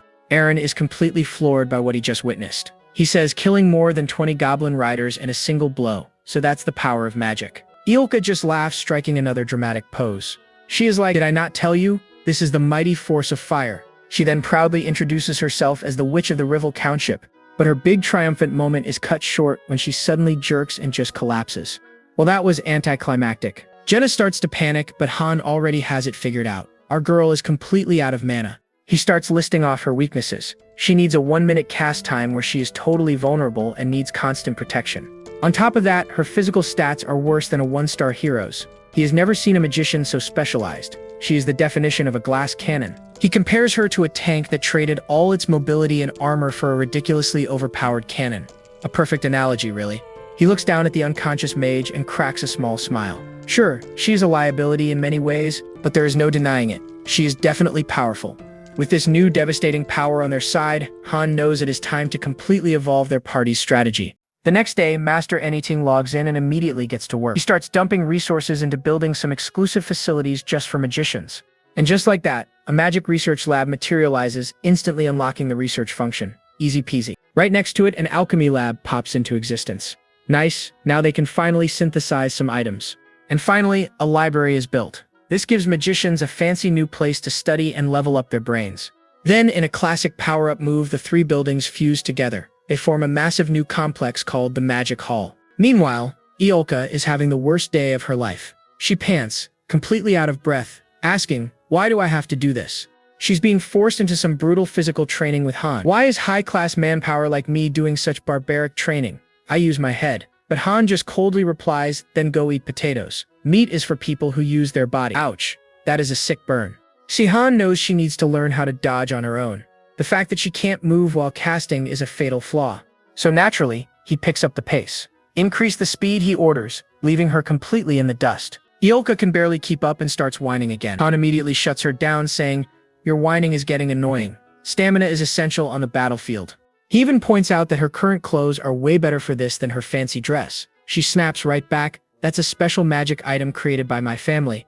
It turns out her original dress was a unique magic item that seriously boosted the power of her flame magic. Han is completely unimpressed. This isn't even hard. 3 laps, no sandbags, slow speed. This is a joke compared to my usual training. Iolka just mutters about not needing barbaric training.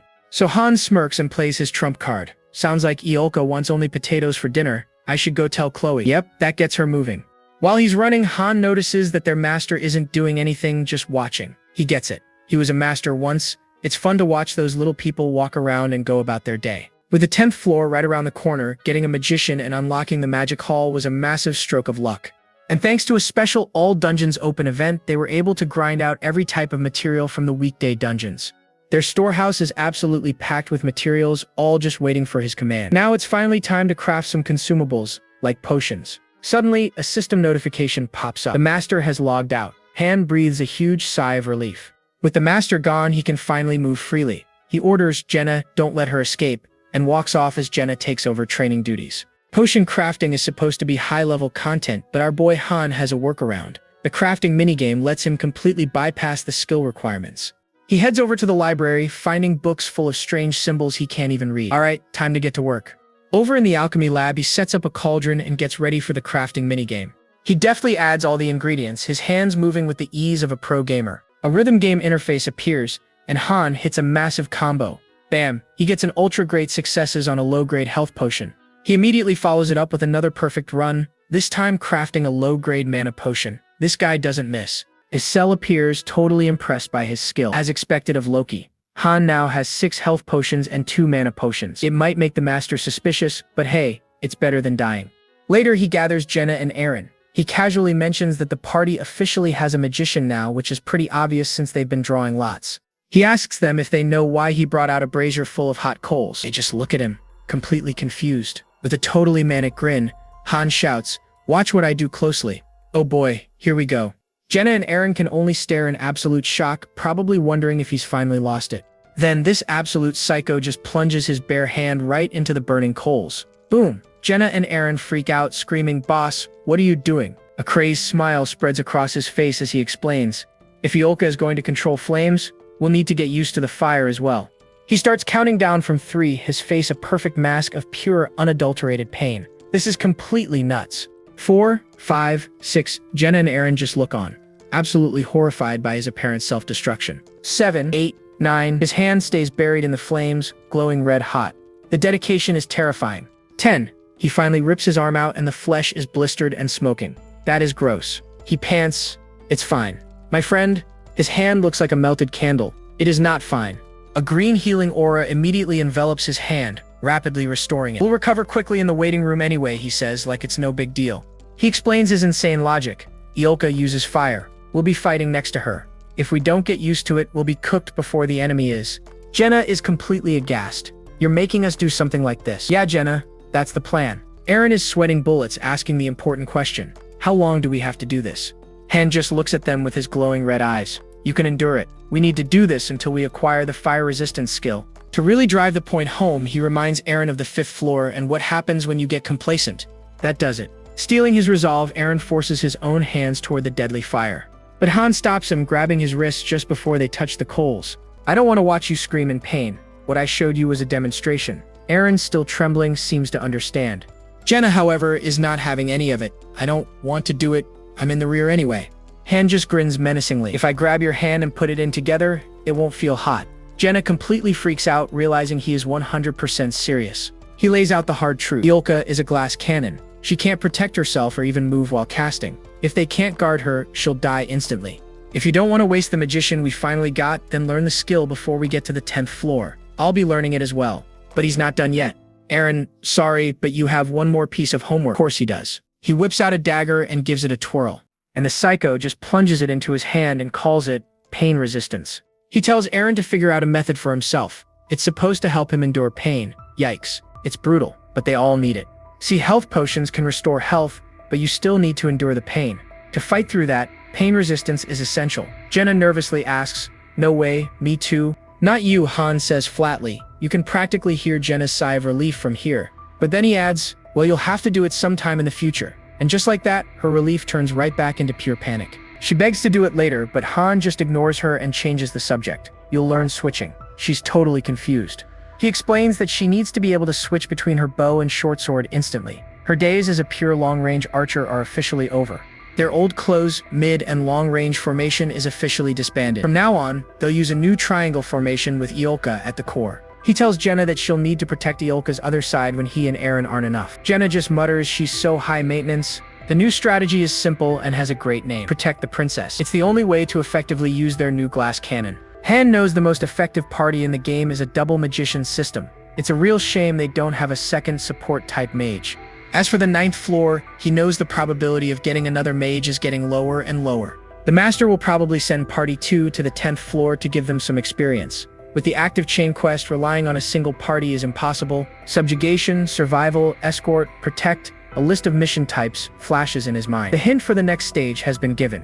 He's figured it out. The 10th floor is going to be a cooperative mission that requires at least 2 parties. The difficulty and danger of a quest like that will be on a whole other level. They absolutely cannot afford to be lazy in their preparations. And so he once again plunges his hand into the fire, absolutely determined to get stronger no matter the cost. He grits his teeth, cursing through the sheer agony as his flesh sizzles and burns. Finally, after all that self-inflicted torment, a notification appears. He's actually done it. Han has learned the skill: fire resistance. The mad lad actually pulled it off. Iolka is absolutely losing it. Han just called her entire magic system useless and told her to rework it for efficiency. But his response is ice cold. A simple "don't wanna," and she immediately shuts up. Totally defeated, she agrees to do it. Turns out her fire magic is this super complex 3-layer system. So layer 1 ignites the flame, layer 2 makes it go boom, and layer 3 sends that explosion straight up like a fire tornado. More layers means more power, sure, but it chugs mana like crazy. Han knows if she's going to be useful, she needs to be way more efficient. With the 10th floor just around the corner, it's time for a classic training arc. Jenna starts things off by firing a whole volley of arrows, and Han is back to his favorite hobby, playing Fruit Ninja with deadly projectiles. Only this time, he's ditched the shield to really push his stats. Jenna can't help but be impressed by his progress. With a grin, she tells him, "You're getting stronger pretty quick." But Han, ever the party pooper, just brushes it off. "We're in the middle of training. No need for compliments." And just like that, his edgelord focus pays off. Jing! A system alert confirms he's learned projectile defenses and leveled up his sword proficiency. The second he gets the skill he wanted, Jenna switches it up, dropping her bow and lunging at him with a dagger. She moves with some serious speed, but Han blocks her strike, genuinely impressed by how versatile she is. He realizes that for a 1-star, her potential is completely busted. If he didn't have his Loki game knowledge, she'd already be mopping the floor with him. Jenna gets this super smug look on her face, cheekily asking who it was that said no compliments during training.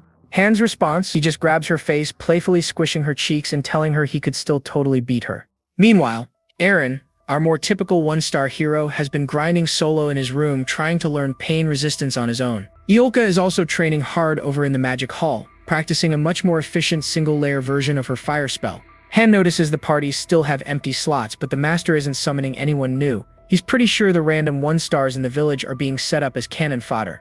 Just then, Edis's party stumbles back from the 9th floor, and folks, they look like they've been through a meat grinder. Han spots some missing limbs and immediately cuts to the chase. So, what was the quest?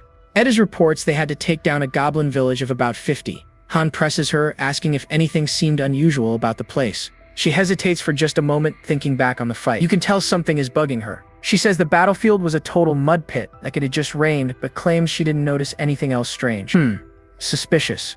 With her report done, Han turns to his own team. Alright, it's our turn now. Their mission is a complete success. Iolka's newly nerfed magic even snags her the MVP title, and a level up for the party. The party's levels are climbing steadily. Han is now level 10, Jenna is 8, Eren is 6, and Iolka is 4. But Han knows they've hit a wall. They've squeezed every last drop of EXP they can from these low-level floors.